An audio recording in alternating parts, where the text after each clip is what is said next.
আমার নাম মোহাম্মদ রাকিব। রাকিব, বয়স কত? বয়স 29। এই মুহূর্তে 29 বছর বয়স। পেশায় কি করছেন আপনি? পেশায় এখন বর্তমানে কম্পিউটার এমব্রয়ডারিতে আছে, জব করতেছি। Computer operator? Embroidery. Computer embroidery কি জিনিস? মানে ওই যে পাঞ্জাবি শার্ট গেঞ্জি এগুলো যে এমব্রয়ডারি করে, সেটা কম্পিউটার দিয়ে করে? জি, কম্পিউটার। এটা আমি নতুন শুনলাম আর কি। যাই হোক, জন্ম জেলা? জন্ম নোয়াখালী, লক্ষ্মীপুর জেলা। নোয়াখালীর লক্ষ্মীপুরে। এবং আপনি বর্তমানে আছেন নারায়ণগঞ্জে? বর্তমানে আছি আমি সদরঘাট। সদরঘাটে, মানে ঢাকা শহরের মধ্যে আছেন? গুলিস্তান সদরঘাট। জি। ওকে, শুরু করুন আপনি। আমি যখন ছোটবেলায় মানে একটু বোঝার হয়েছি, মানে আমি তো দেখি নাই, কিন্তু মানে আত্মীয় স্বজনের কাছ থেকে শুনে আর কি। জি, একই সাথে বলে রাখি প্রিয় শ্রোতা, আমাদের এই গল্পটি কিন্তু আপনি ইউটিউবে একযোগে শুনতে পাচ্ছেন এবং ওখানে একেবারে একটানা বিরতিহীনভাবে আপনারা শুনতে পাচ্ছেন। বাংলাদেশে কেবলমাত্র একটি রেডিও চ্যানেল যে অনুষ্ঠান একই সাথে রেডিও এবং ইউটিউবে প্রিমিয়ার করে, সেটি হচ্ছে ঢাকা এফএম। সিক্রেটস এবং একই সাথে জীবন গল্প, এই দুটো অনুষ্ঠান আমাদের ইউটিউবে প্রিমিয়ার হয়, লাইভ চলতে থাকে ওখানে। আপনি চাইলে এখনই এসে ওখানে শুনতে পারেন, একেবারে নির্ঝঞ্ঝাট বিরতিহীনভাবে একটানা ওখানে চলবে, অর্থাৎ রেডিওর আগেই ওখানে শেষ হয়ে যায়। তো আমাদের এই চ্যানেলটি হচ্ছে www.youtube.com/DFM904। আমি আবারও বলছি www.youtube.com/DFM904। অবশ্যই সাবস্ক্রাইব বাটনে ক্লিক করবেন, পাশের যে ঘন্টা বাটনটি আছে ওটাও ক্লিক করে অন করে দেবেন। ঠিক আছে, হ্যাঁ বলুন তারপর। তখন আমার আত্মীয় স্বজনের কাছে, আশেপাশের মানুষের কাছ থেকে শুনতাম যে আমার মাকে নাকি আমার আব্বু ছেড়ে দিয়েছে। আচ্ছা, মানে আপনি মাকে দেখেননি ওই সময়? না, মাকে দেখিনি, মানে বুঝর হওয়ার পর থেকে মাকে দেখিনি। আমি ছোটবেলা থেকে আমার ফুফু আমাকে মানে লালন পালন করতো। কয় ভাই বোন ছিলেন আপনারা? তখন আমি একাই। আচ্ছা। তো মানুষে বলতো নাকি যে আমি তার ছেলে। আচ্ছা। তো এই জন্য তার বিয়ে হইতো না। তখন যাও ওই পাশে আর কি একটা লোক আর কি জানতো, তো ওনার সাথে যে বিয়ে হয়েছে। হওয়ার পরে আমি ওনার সাথে চলে গেছি, আমার ফুফুর কাছে থাকতাম। তখন মানুষে অনেক বলাবলি করতো যে আমি তখন আমার বাবাকেও দেখি নাই। তখন আমি জানতাম যে আমার বাবা ঢাকা থাকে। আমার ফুফুর কাছে থাকতাম, ফুফু লালন পালন করতো, পড়ালেখা করাইতো। তখন আমার দাদা খুব অসুস্থ হয়ে যায়। অসুস্থ হওয়ার পরে দাদাই আমার ভরণ পোষণ সব চালাইতো। তো অসুস্থ হওয়ার পরে মারা যায়। তো মারা যাওয়ার পরে আমার দেখার মতো আর লোক নেই। আচ্ছা।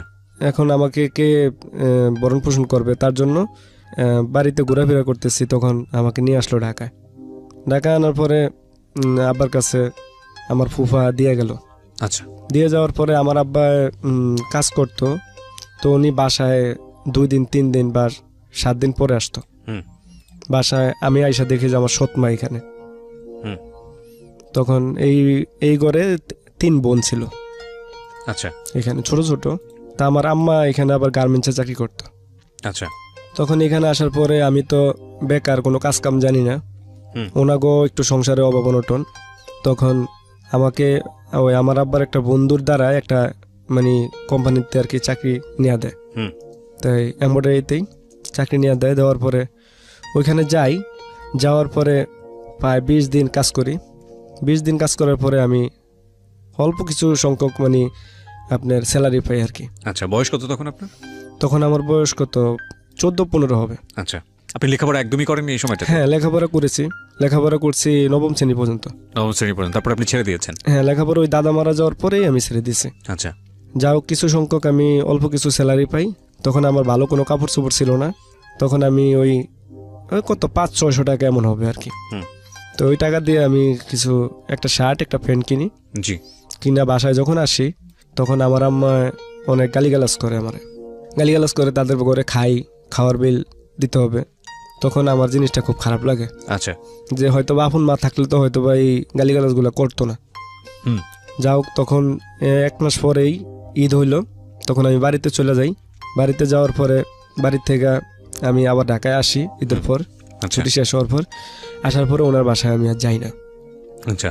তখন আমি কোম্পানিতেই মানে মালিকের কাছে বললাম। তো মালিক আমার একটা মেস ঠিক করে দিল, ওইখানে আমি থাকতাম। আচ্ছা। তখন আমার মানে থাকার মতো জায়গাও নাই, প্লাস যে মানুষের খেতা বালি সেগুলি থাকে ওইটাও আমার ছিল না। আচ্ছা। যে আমি যে ঘুমাবো, দেখতাম যে রাত্রে শোয়ার পরে আমার মনের মশায় যে উড়ে আলো যেতেছে, এরকম মনে হইতো। কিন্তু আমার পাশে মানুষে ঘুমাইতেছে মশারি টাঙ্গায়, কিন্তু আমার বলার মতো কোনো লোক ছিল না। আচ্ছা।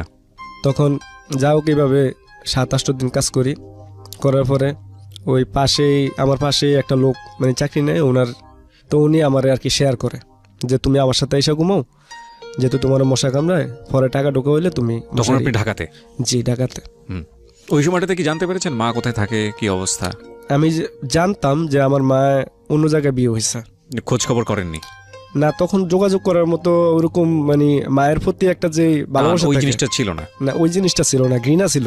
তখন আমি ভাবতাম যে আসলে হয়তোবা মানুষ যে বলে যে রক্তের একটা সম্পর্ক আছে, মনে হয় যে পৃথিবীতে রক্তের কোনো সম্পর্ক নাই, আমার এটা মনে হইতো। আচ্ছা।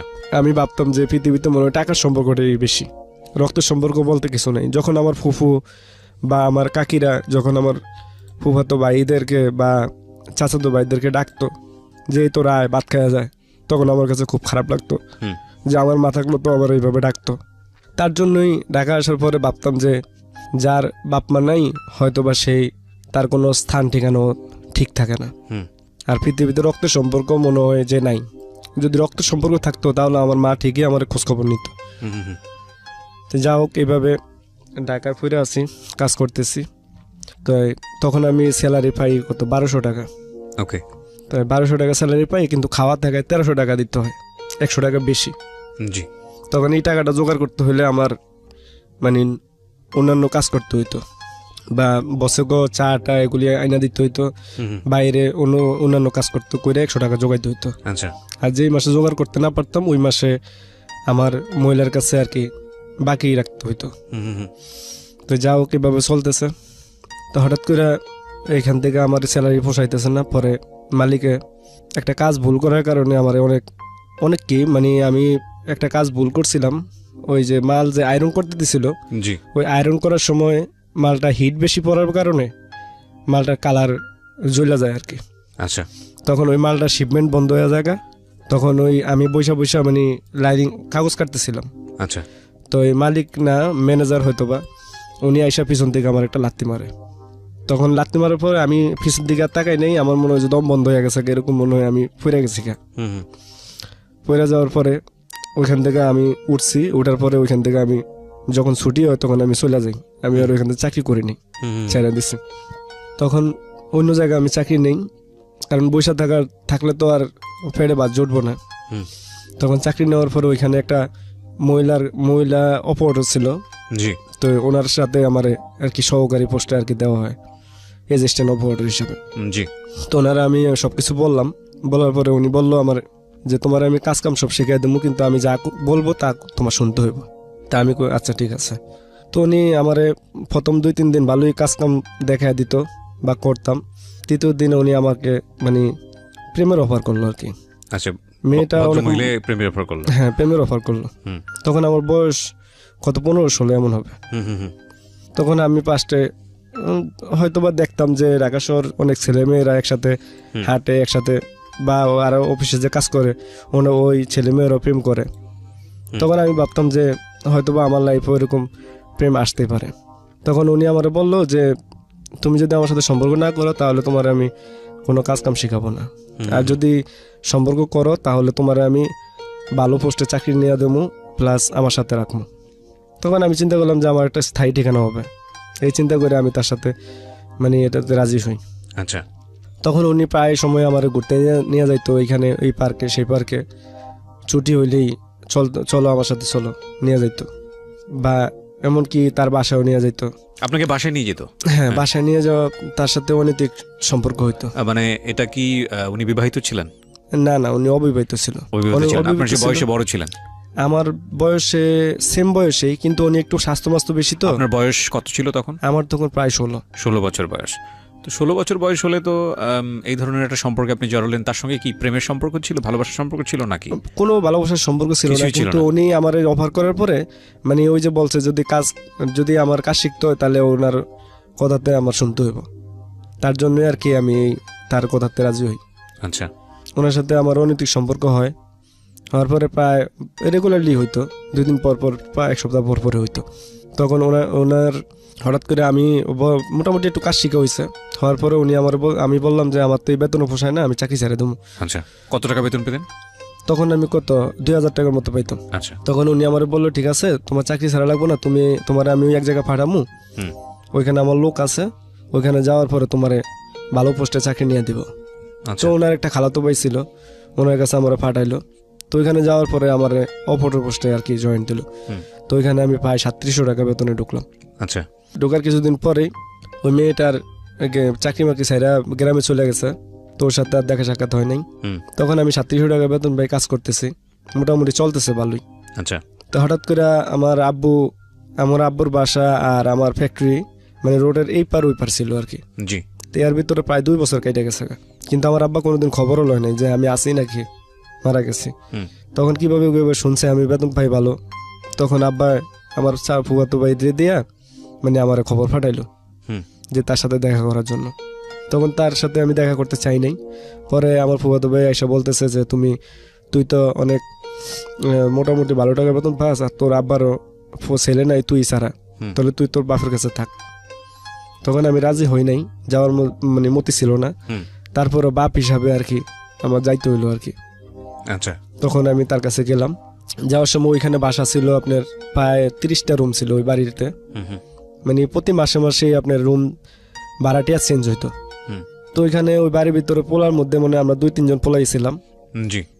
তা আমার আব্বার আবার চায়ের দোকান ছিল, ওইখানে আমি হাফবেলা দোকান করতাম, বিকালে আধা বেলা আমার আব্বাই করতো, আর রাত্রেবেলা আমি নাইট ডিউটি করতাম। তো আমি যেখানে চাকরি করতাম ওইখানে মালিকরে বললেই হয়েছে যে আমি সবসময় নাইট ডিউটি করবো আর আমার আব্বারে বিকালে হেল্প করবো। তো যা হোক, যখন আমার আব্বার দোকান করতাম তো দোকানের সামনে আপনার এরকম 5 তলা একটা প্লাট ছিল, ওই প্লাটের আর কি 3 তলায় একটা মেয়ে বসে থাকতো। পরে ওইখান থেকে ওই মেয়েটার সাথে আমার রিলেশন হয়।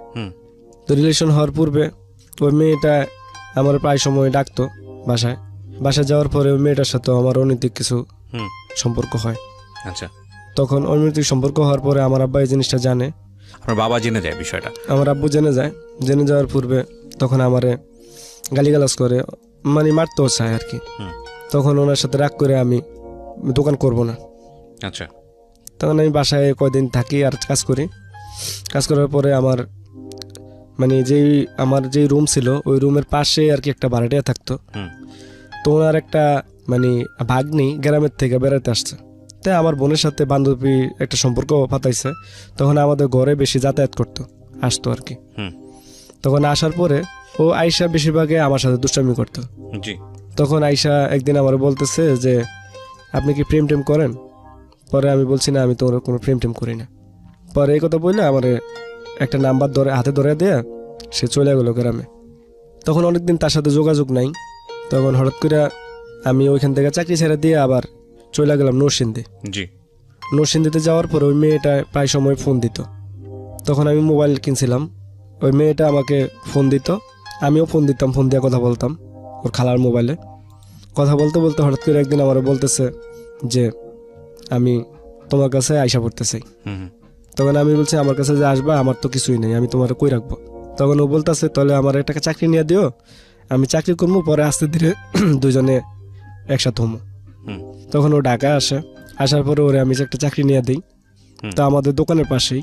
তো চাকরি নিয়ে দিই আর আব্বারে বলি যে ওর যা খায় ওর দিয়েন, বাকি টাকা আমি নিয়ে দেবো নি। আসলে আমি নিয়ে দেবো কি, মানে আমার পকেট থেকেই দেবো, এটা বলতে পারি নাই, কিন্তু বাপ তো এটা তো বলা যায় না। তখন আমার আব্বার দোকানে বাকি খাইতো, আমার আব্বার আব্বুই ডাকতো, কারণ আমার বোনের বান্ধবী হিসাব করে আমার আব্বা ওই জিনিসটা মাইন্ডে নিত না। তো যা হোক এইভাবে চলতেছে। তো আমি প্রায় সময় বিকাল দিকে আসতাম, আইসা ওরা দেখে যাইতাম, টিফিন দেওয়া যাইতাম, আবার টাকা দেওয়া যাইতাম। যে ফ্যাক্টরিতে চাকরি নিয়ে দিছি ওই ফ্যাক্টরির পিএমও মানে আমার ক্লোজ ফ্রেন্ড ছিল। তো মেয়েটা আমার সাথে কথা বলার জন্য পিএমের কাছ থেকে মোবাইল নিত, মোবাইল নিয়ে অন্য ছেলেদের সাথে কথা বলতো। আচ্ছা, মানে আমার ফ্রেন্ডের বলতো যে আপনার বন্ধুর সাথে কথা বলতেছি, এই কথা বললা মানে অন্য ছেলের সাথে কথা বলতো। তো এই জিনিসটা আমি প্রথম জানতে পারি নাই। পরে এইভাবে অনেকদিন ছুটি নিয়ে আমার কোনো নাম বইলা ছুটি নিয়ে যাইতো, যাই অন্য ছেলের সাথে ঘুরতো। হঠাৎ করে আমি একদিন বিকালে আসার পরে পিএম এর জিজ্ঞাসা করলাম যে মেয়েটার নাম কাকুলি। তো আমি বললাম যে কাকুলি কই? পরে কো তো ছুটি নিয়ে গেছে, তোর সাথে নাকি দেখা করবো। আমি কো না, আমার সাথে তো দেখা করে নাই। পরে আমি ওর নাম্বারে ফোন দেই, নাম্বার বন্ধ। পরে আমি ওর বাসায় যাই। আচ্ছা, বাসায় যাওয়ার পরে ওর খালার জিজ্ঞাসা করি, ও খালা তো না তো বাসায় আসে নাই, লাঞ্চে যা আসছে পরে আর আসে নাই। জি, পরে আমি ভাবতেছি যে কই যাইতে পারে। তখন আমি ওই মানে আমাদের দোকানের ওই দিক দিয়ে হাঁটতেছি। তখন দেখলাম যে ও সিনেমা হল থেকে বের হইয়া আপনার একটা ছেলের হাত ধরে হাঁটতেছে। কাকলি ছিল মেয়েটার নাম? জি, কাকলি। ওকে। তখন আমি সামনাসামনি যেয়ে দাঁড়াই। তো সামনাসামনি দাঁড়ানোর পরে মেয়েটা মানে একটু ভয় পাওয়া যায়। তখন আমার অনেক বন্ধু বান্ধব ছিল, 4-5টা বন্ধু বান্ধব ছিল সাথে। মানে তার জন্য আমি এতই পাগল হয়ে যাই যে তার বিশ্রামের জন্য আমি বন্ধু বান্ধব সব জোগাড় কইরা মানে 4-5টা সিনেমা হলের সামনে আমি দাঁড় করাই দিই। জি। তখন যা করে দেখতে পাওয়ার পরে ওই ছেলেটারে আমার বন্ধু বান্ধব মানে সাইড করে নিয়ে অনেক মাইদুর করে। আর আমি ওইখানে দাঁড়ায় ওর সাথে কথা বলতেছি। তো আমার পারে না, মানে পায়ের মধ্যে ধরে বলতেছে, ভাই যাওয়ার তো হয়েছে, আমি ভুল করে পালাইছি, তো আমি আর এরকম করবো না, আপনি ওরা ছেড়ে দেন। তো যা হোক, আমিও ওইখান থেকে ওরা ছেড়ে দিলাম। ছেড়ে দিয়ে আমি ওরা বললাম যে তুই আর কখনো আমারে ফোন টোন দিবি না, আমার সাথে যোগাযোগ করবি না। এই কথা বলে আমি বাসায় চলে আসি। আসার পরে মেয়েটা রাত্রে 11টা বাজে 11টা পর্যন্ত আমার কল দিছে ফোনে। তা আমি ফোনটা ধরে নিই, না ধরার কারণে ও রাত্রে 11টা বাজে আমার বাসার সামনে এসে দাঁড়িয়ে রয়েছে। তখন 11টার সামনে আমার এক বন্ধু এসে বলতেছে, দোস্ত তো এই কাকুলি তো তোর বাসার সামনে দাঁড়িয়ে রয়েছে, তুই একটু বাসার থেকে বের হ। তখন আমি রাত্রে 11টা বাজে বাসার থেকে বের হয়েছি। বের হওয়ার পরেই ওর হাতে একটা ব্লেড ছিল। আচ্ছা। তো ব্লেড দিয়া যে ও মানে হাত কাটবে এটা আমি বুঝতে পারি নাই। তা আমি মানে রাগারাগি করছি ওর সাথে যে তুমি এত রাত্রে এখানে কেন আসছো। তো ওই সময় মানে হাতের মধ্যে 4-5টা পোজ দেয় মেয়েটা। হ্যাঁ, পোজ দিয়ে মানে চিল্লা ফালা লাগা দেয়। তখন রক্ত পড়তেছে। তখন আমি তারা কি করবো, কি দৌড়ে বাসায় নেবো নাকি ডাক্তারের কাছে নেবো? ওই সময় ডাক্তারের দোকানও খোলা ছিল না। জি। তখন আমি তার বাসায় নিয়ে দিয়ে আসলাম। দিয়ে আসার পরে সে 3-4 দিন ঘুমের ট্যাবলেট খাইয়া ঘুমাইছিল, যোগাযোগ হয় নাই। আমারও ফোন দিয়েছে, আমিও ফোন ধরি নাই। না ধরার কারণে মেয়েটা হয়তো বা কী খাইছে আমি বলতে পারি না। আর ওর বান্ধবী আমার ফোন দেওয়া বলতেছে যে ও নাকি মানে সুইসাইড করতে চাইছিল। তখন ওর আব্বারে আর আম্মারে বাড়ি থেকে খবর দিয়ে আনানো হয়েছে। আনানোর পরে ওরে বাড়িতে নিয়ে যাওয়া হয়েছে। তো বাড়িতে নিয়ে যাওয়ার পরে ওর সাথে আমার যোগাযোগ হইতেছে না, কিন্তু আমি পাগলের মতো ওরে বিচাইতেছি, ফোন দিয়ে ফোন বন্ধ। আচ্ছা। তখন ওরে আর আমি পাই না। তো মাসখানিক পরেও আমার ফোন দিয়েছে, ফোন দিয়ে বলতেছে ওর বিয়ে হয়ে গেছে। তখন আমার কাছে খুব জিনিসটা একটু খারাপ লাগে। তখন আমি যেখানে চাকরি করতাম ওইখানে একটা মেয়ে জয়েন দেওয়ার পরে মানে আমার তখন ওই কাকলি ছাড়া আমি আর কিছু বুঝি না। এখন আমি ওই আমার সাথে যে পোলাপাইন ওরা আবার গাঞ্জা খাইতো, তো ওরা কিনা আনতো, আইনা বানিয়ে টানিয়ে খাইতো। তো তখন আমি গাঞ্জা খাইতাম না, প্রায় সিগারেট খাইতাম। তখন ওদের সাথে আমি শেয়ার করলাম। আচ্ছা। মানে শেয়ার করলাম কি, টাকা দিতাম, ওরা আমার বানিয়ে দিত।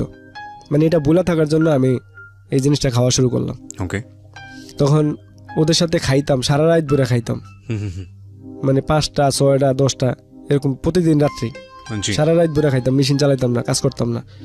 সকালে আবার কাজের জন্য বকা খাইতাম। এইভাবেই যাইতেছে। আমি নিজের হাত ব্লেড দিয়ে কাটছি অনেক ওর জন্য। এইভাবে দেখতেছি যে না, ওর কোনো মানে পাত্তেই পাইতেছি না, যোগাযোগ পাইতেছি না। আচ্ছা। পরে হঠাৎ করে একটা মেয়ে আবার আমার এখানে জয়েন দেওয়ার পরে ওই মেয়েটাকে আমার সাথে কাজ করতে দিছিল। কে কাজ করতে দিল? মানে ওই মেয়েটা চাকরি নিচ্ছে আর কি। চাকরি নেওয়ার পরে মানে আমার সাথেই দিল আর কি মেশিনে কাজ করার জন্য। আমি তো অপারেটর পোস্টে চাকরি করি, তা আমার সাথে তখন আপনার ওই মহিলার সঙ্গে কি অবৈধ সম্পর্ক ছিল নাকি ওখান থেকে চলে আসছেন? ওইখান থেকে আমি চলে আসছি। তো কে দিল আপনাকে এই কাজের জন্য? অ্যাসাইনমেন্টটা কে দিল? অ্যাসাইনমেন্টটা আমি অন্য জায়গায় আবার চাকরি নিচ্ছি, ওইখানে আপনি পেলেন না? হ্যাঁ, কোন এক ভদ্র মহিলার সঙ্গে। ওকে। বেসিক্যালি গার্মেন্টস তো এটা এমব্রয়ডারি কাজ। আচ্ছা। তখন ওইখানে ওই মেয়েটা আমার সাথে কাজ করতেছে। কাজ করার পূর্বে মেয়েটা দেখতেছে যে আমি সারা রাত পুরা গাঞ্জা খাই, নেশা করে সারা রাত পুরা ঘুম যাই, ঠিক মতো কাজ করি না। মেয়েটা কিভাবে দেখবে সারা রাত আপনি ঘুম যাচ্ছেন? এটা মেয়েটা কিভাবে? না, ওই মেয়েরাও নাইট করতো। আচ্ছা। মানে ছেলে মেয়েরা মানে একটা মেশিন তো অনেক বড়, একটা মেশিনে 3 জন করে লোক দিত। তো একটা মেশিনে একজন মেয়ে থাকতো, 2 জন ছেলে থাকতো। তো এরকম একটা ফ্লোরের ভিতরে 5টা 6টা মেশিন থাকতো, সব মেশিনে লোক থাকতো। তো মেয়েটা আমার সাথে তো কাজ করতো, তো সারা রাত ওই মেশিন চালাইতো, আমি চালাইতাম না, আমি পুরো ঘুমাইতাম। ওই বাইরের থেকে ওই বারিন্দা বসে বসে খাইতাম, খাইয়া আইসা পুরো ঘুমাইতাম। তো মেয়েটাই সারা রাত কাজ করতো। তো এইভাবে জানতে জানতে মেয়েটা শুনতে পারছে যে আমি এরকম, এই জন্যই এরকম করি। আচ্ছা, ওইভাবে কাজ করতে করতে সে আমাকে জিজ্ঞেস করলো আর কি, জিজ্ঞেস করলো যে আপনি এগুলি খান কেন, কি কষ্ট আপনার? পরে আমি বললাম যে এই ঘটনা। পরে মেয়েটা বলে যদি আমি আপনার সাথে সম্পর্ক করি তো আপনি এগুলো ছেড়ে দিবেন? তা আমি বলছি এটা কি সম্ভব হইব? যদি পারি তাহলে আমি সারার চেষ্টা করবো। আচ্ছা, মেয়েটা ডিরেক্টলি এরকম বললো? হ্যাঁ, ডিরেক্টলি। তখন ফার্স্টে আমি মানে ভাবছিলাম যে দূর কে রে মেয়ের লেগে আমি এগুলো ছেড়ে দেবো। পরে আবার চিন্তা করলাম না, আসলে তো ভালো তো হইতে হইব, কারণ আমার তো একটা মানে ভালো হওয়ার একটা রাস্তা তৈরি করতে হবে। জি। তখন এই মেয়েটার সাথে আমি আবার মানে একটা প্রেমের সম্পর্কতে জড়ায় যাই। তার নিয়ে আমি ঘুরতে যাই, পার্কে যাই, সিনেমা হলে যাই ছবি দেখতে। তো এইভাবেই চলতেছে। চলার পরে আমার আব্বু কিভাবে কিভাবে জানি শুনছে যে মেয়ের সাথে আমার রিলেশন। আচ্ছা। তো শোনার পরে আবার ফ্যাক্টরিতে যাই, এই মানে আমার রাগারাগি করতেছে যে তুই মেয়ের সাথে সম্পর্ক করিস না, এরকম করিস না, মান যত লেটান দিতেছে। জি। মানে আমাদের দোকানটা ছিল ওই ফ্যাক্টরির পাশেই। আচ্ছা। তো মানুষের যে কোয়াকুই করতো, ওই যে ফ্যাক্টরির ফোলা হয় না, এসা দোকানে বসে চা খাইতো আর বলতো, তো এগুলি আব্বার কানে জিনিসটা লাগতো। আচ্ছা। তখন আব্বা আমার গালিগালাজ করলো। তখন আমি ভাবলাম যে না, বাপ তো ছোটবেলার থেকে ভালো চায় নাই, হয়তো এখনো ভালো চায় না, এটাই চিন্তা করলাম আর কি। চিন্তা কইরা ওকে আমি চলে গেলাম নরসিংদীতে। যাইয়া ওরে ফোন দিলাম যে আমি তোমাকে বিয়ে করবো, তুমি কি বিয়ে বসবা? তো বলছে হ্যাঁ। তা আমি বলছি তো তুমি সায়দাবাদ আসো। তো সায়দাবাদ চলে যায়, কোনো কাপড় চোপড় নেয় নাই। ওইখান থেকে আমার বন্ধুর, মেয়েটার নাম কি ছিল? মেয়েটার নাম ছিল নূপুর। নূপুর, ওকে। ওকে আমি নিয়ে যাই ওইখান থেকে, নিয়ে আমার বন্ধুর বাড়িতে নেই নরসিংদীতে। বন্ধুর বাড়িতে নিয়ে ওইখানে কাজী অফিসে নিয়ে বিয়ে করি। তখন বিয়ে করার পরে তখন আমার পকেটে কোনো টাকা পয়সা নেই। আচ্ছা। ও যাওয়ার সময় 10,000 টাকা মনে নিয়ে গেছিল। তখন বিয়ে করতে ওই টাকা শেষ হয়ে গেছে। তখন দুজনের সংসার তো পাতাইতে হবে, সংসার করতে হলে তো কিছু টাকা পয়সার প্রয়োজন আছে। জি। তখন ওইখানে আমি আবার একটা ওই বন্ধুর দ্বারাই একটা চাকরি নেই। তো ওইখানে স্যালারি ধরছে আপনার 9,000 টাকা। তার আমার ওয়াইফও চাকরি নেয়, দুজনে একসাথে চাকরি নেই। ওর স্যালারি ধরছে 6,000 টাকা। ওকে। তো মালিকটা খুবই ভালো। আমি একদিন কাজ করার পরেই আমারে 5,000 টাকা অ্যাডভান্স দিয়ে দেয়। আচ্ছা। তো দুজনে ওইখানে রুম নেই, জিনিসপত্র কিনা সংসার করতে থাকি। হঠাৎ করে একদিন আমি মানে ঢাকায় আসি আব্বার সাথে দেখা করার জন্য। জি। তখন ও ওই ডিউটিতে যায়, রাত্রে ডিউটি শেষ করে বাসায় যাইতে লয়। বাসা যাওয়ার পথে আর কি হয়তোবা ভয় পায় আর কি, এটা আমি বুঝতে পারিনি। তখন আমি রাত্রে 11টা বাজে বাসায়। আপনি যে বিয়েটা করলেন, আপনার ফ্যামিলি থেকে কোনো ধরনের রেসপন্স নাই, পারমিশন নেওয়ার কোনো আসলে কেউ ছিল না সে অর্থে? না, ওই সময় পারমিশন নিজে নেওয়ার ইনকাম করছেন, নিজে খাচ্ছেন? হ্যাঁ, নিজে কাজ করছি, নিজের টাকা দিয়ে নিজে চলতেছি, কেউ জিগানোর মতো কিছু নেই। বাবাও তো আমার পকেটে টাকা না থাকলে দিতেছে না, আবার থাকলেও নিতেছে না, এটাই। তখন আমার শ্বশুরবাড়ির থেকে হয়তো অনেক চাপ সৃষ্টি হয়েছে। ওইটা আমি ওই যে কোর্ট ম্যারেজ করাইছিলাম, ওইটা দিয়ে আমি সমাধান করছিলাম। তো ওনাদের কাছ থেকেও কোনো রেসপন্স পাই নাই, কারণ ওনারা বলতেছে তোমরা একা একা বিয়ে করছো, একা একাই বোঝো, আমাদের কাছে আর কোনো কিছু বলবা না। তো যাও, দুজনে কাজ করতেছি, চলতেছি। হঠাৎ করে ও রাত্রেবেলা ভয় পাচ্ছে। আমি ঢাকার থেকে আসছি, আসার পরে দুজনে খাওয়া দাওয়া করে শুইছি। শোয়ার পরে ও মানে উল্টাপাল্টা রাব ব্যবহার শুরু করলো। তখন আমি বুঝতে পারি না যে কি জন্য ওইটা দিয়ে যে মানে নিজের চুল নিজে টাইনা ছিঁড়ে ফেলাইতেছে। আচ্ছা। তখন আমি রাত্রে তখন 2টা বাজে। মানে আপনি কারণটা বুঝে উঠতে পারছেন না কেন এরকম করতেছে? মানে চোখ বড় বড় হয়ে গেছে গা, আর চুল নিজে টানতেছে। চোখ অনেক লাল হয়ে গেছে গা। তখন নিজের হাতের মধ্যে নিজে কামড়াইতেছে। আচ্ছা। তখন রাত্রে 2টা 2:30 বাজে। তখন আমি ভয় পেয়ে যাই আর কি, যে এমন কেন করতেছে। পরে আমি তাড়াতাড়ি করে উঠছি, ওইটা দরজা খুললে বাইরে থেকে দরজা লক করে দিলাম। লক করে দিয়ে আমি যে বাড়িতে ভাড়া থাকতাম ওই বাড়িওয়ালারে ডাকলাম, মহিলারে ডাকলাম। তো মহিলা অনেকক্ষণ প্রায় আধা ঘন্টার মতো ডাকাডাকি করতেছি, তারা উঠতেছে না ঘুম থেকে। পরে আধা ঘন্টা পরে ওনার মেয়ে উঠছে, ওঠার পরে জিজ্ঞাসা করতেছে কি হয়েছে। পরে আমি বলার পরে উনি আসছে। আসার পরে উনি বলতেছে যে ও তো আলগা আসর করছে। তো যা হোক, উনি হয়তোবা ঝাড়ফুঁক কিছু জানে, মহিলা জানার পূর্বে উনি ঝাড়ফুঁক করার পরে ঠিক হয়ে গেল গা, ওই মুহূর্তে ঠিক হয়ে গেল গা। ঠিক হয়ে যাওয়ার পরে দেখতেছি যে মানে তার আচার ব্যবহার, কথাবার্তা সব কিছুই পরিবর্তন। আচ্ছা। এর ভিতরে আমাদের সংসার প্রায় 6 মাস পার হয়ে গেছে হুম। সংসার করা। হুম। পরিবর্তন, তার যদি আমি কোনো ভালো একটা কথা বলতাম তা তো সে মানে রাগারাগি করতো হুম হুম হুম। বা বাজে বিহেভ করতো। আচ্ছা তার কথাবার্তার মানে সবসময় মাথা গরম, আচ্ছা। এভাবে কোনো ঠান্ডা মাথায় কোনো কথা বলতো না। হুম আমি ভালো কথা বললেও তার মেজাজ খারাপ হয়ে যেত গা। হুম হুম হুম। তো এইভাবে যাক চলতেছে, হুম। আমি কাজ করতেছি। তখন এই অবস্থা দেখে আমি তার চাকরিটা মানে ছাড়াই দিলাম, যে আর চাকরি করা লাগবে চাকরি না। করা লাগবে না, তুমি সুস্থ হ্যাঁ, হও, বাসায় তুমি থাকো। সুস্থ হও, তুমি বাসায় থাকো। হুম। যা হোক বাসায় আছে, কিন্তু আমি সারাদিন কাজ করে আসি, আসার পরে দেখি যে তার সাথে আমার কথা মিলে না। হুম। আমি কই একভাবে, সে আমার লগে তর্ক বিতর্ক করে, ভালো কথা কইলেও সে চেতে জায়গা। তখন যা হোক এইভাবে দুজনের ঝগড়া বিবাদ শুরু হইলো আর কি। হুম। দুজনে প্রতিদিনই ঝগড়া হইতো, প্রতিদিনই আবার ঠিক হইতো। হুম। এইভাবে চলতেছে। যা হোক তখন আমার ওয়াইফ মানে প্রেগনেন্ট হয় আর কি। জি।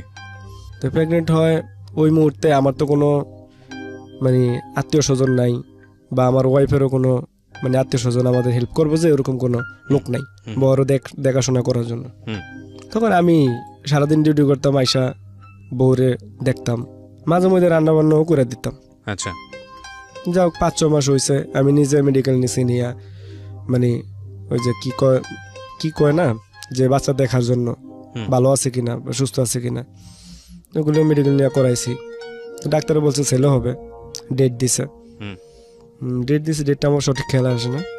তো ডেট অনুযায়ী ওই মুহূর্তে আমার কাছে কোনো টাকা পয়সা নাই একবারে, মানে আমি যা ইনকাম করতেছি সব নিজেরা ওই যে খাইতেছি শেষ। হুম। মাস শেষে আরো দেখি যে ঋণ থাকে। তো যা হোক এইভাবে চলতেছে। ডাক্তার ডেট দিছে 27 তারিখ, জানুয়ারির 27 তারিখ 2012। তো ওই 27 তারিখ ডেট দিছে। তো ওই সময় 27 তারিখের আমি 12 তারিখে পাই স্যালারি পেয়েছি 10,000 টাকা, না 12,000 টাকা। হুম। 13 তারিখে আমার ছেলে ইনশাল্লাহ হয়ে গেল। আচ্ছা। তো হয়ে গেল, ওই মুহূর্তে আমার নর্মাল ডেলিভারি হয়েছে বাসায়। আমি বাসায় নার্স আনে আর কি ডেলিভারি করাইছি, মেডিকেল নিতে হয় নাই, তার জন্য আমার অত বেশি টাকাও খরচ হয়নি। হুম। তো যাই হোক আমি খুশিতে আমার আব্বারে ফোন দিলাম। আমার আব্বার সাথে সাথেই আমি ফোন দিলাম। ফোন দেওয়ার পরে আমার আব্বারে বললাম যে আব্বা আপনার তো নাতি হয়েছে। তা আমার আব্বা উনি বলতেছে যে তো তোর ছেলে হয়েছে, আমি কি করবো? হুম। তাই আমি কই আপনি কি করবেন, আপনার নাতি হয়েছে, আপনি দেখবেন না? হুম। আসেন, এসে দেখা যান। কয় না আমার সময় নেই, আমার দোকান বন্ধ করে আসতে পারবো না। তো যা হোক মানে আমার মনটা খারাপ হয়ে গেল ওকে। যে ছেলে ঘরের নাতি দেখতে আসবে, তাতে সময় নেই। তো যা হোক মন খারাপ করার কিছুই নেই, ছোটবেলা থেকে তো আমি আদর পাই না, আমার ছেলে পাইব কি? তো যা হোক আমার ওই সময় ওয়াইফের সাথেও কোনো লোক ছিল না, ওই পাশের ভাড়াটিয়ার এই সহযোগিতা করছে। তখন আমার শাশুড়ি কিশোরগঞ্জ থেকে আর কি আসে। হুম। তা আইসা ওই কত ঘন্টাখানিক ছিল, তাই কি আবার চলে গেছে, উনিও থাকতে পারবে না। জি। তো এই বাচ্চার খেজমত, ওয়াইফের খেজমত সবই আমারই করতে হইতো। তা আমি করতাম, সারাদিন কাজ করে আইসা করতাম। ওই যাও এইভাবে একটু একটু বড় হয়, বড় হওয়ার পরে সারা রাত ভরে ঘুমাইতো না, কানতো, আর সারাদিন ভরে ঘুমাইতো। মানে ছেলে, বাচ্চা, হ্যাঁ, বাচ্চা, বাচ্চা। হ্যাঁ, ছোট বাচ্চাদের ক্ষেত্রে এই জিনিসটা হ্যাঁ, দেখা যায়। হ্যাঁ। এই জিনিসটি দেখা যায়। তখন যাও আস্তে আস্তে সুস্থ হয়, মানে ছেলে একটু বড় হয়, 1 বছরের মতো হয়ে যায়। হুম। এর ভিতরে ওই যে আমার ওয়াইফের সাথে টুকিটাকি ঝগড়াঝাটি থাকেই, মানে তার কথায় আমার কথা মিলে না। হুম। আমি যদি একটু নিষেধে একটু দোষ পায়, তাহলে মানে পুরা গরম করে লাগে ঘর। আচ্ছা। মানে তার ভালো কথাও বলা যায় না, সে চেতে জায়গা। তো এইভাবে এক কথা দুই কথা তর্ক বিতর্ক হইতে হইতে তার মারামারি হইতো। হুম। আমিও তারে মারতাম, মাঝে মধ্যে সেও আমার দিত। তো যা হোক এইভাবে করতে করতে একটা যন্ত্রণার মধ্যে পড়ে গেলাম। দেখলাম যে না, এইভাবে তো আর সংসার হয় না, প্রতিদিনই আল্লাহ 30 দিনই ঝগড়া। তারপরে এর ভিতরে আবার অভাব অনটন, হয়তোবা একবেলা খাইলে আরেকবেলা খাওয়ানোর ইয়া থাকে না। এক হইলো অভাব অনটন, দুই নম্বর হইলো ঝগড়াঝাটি।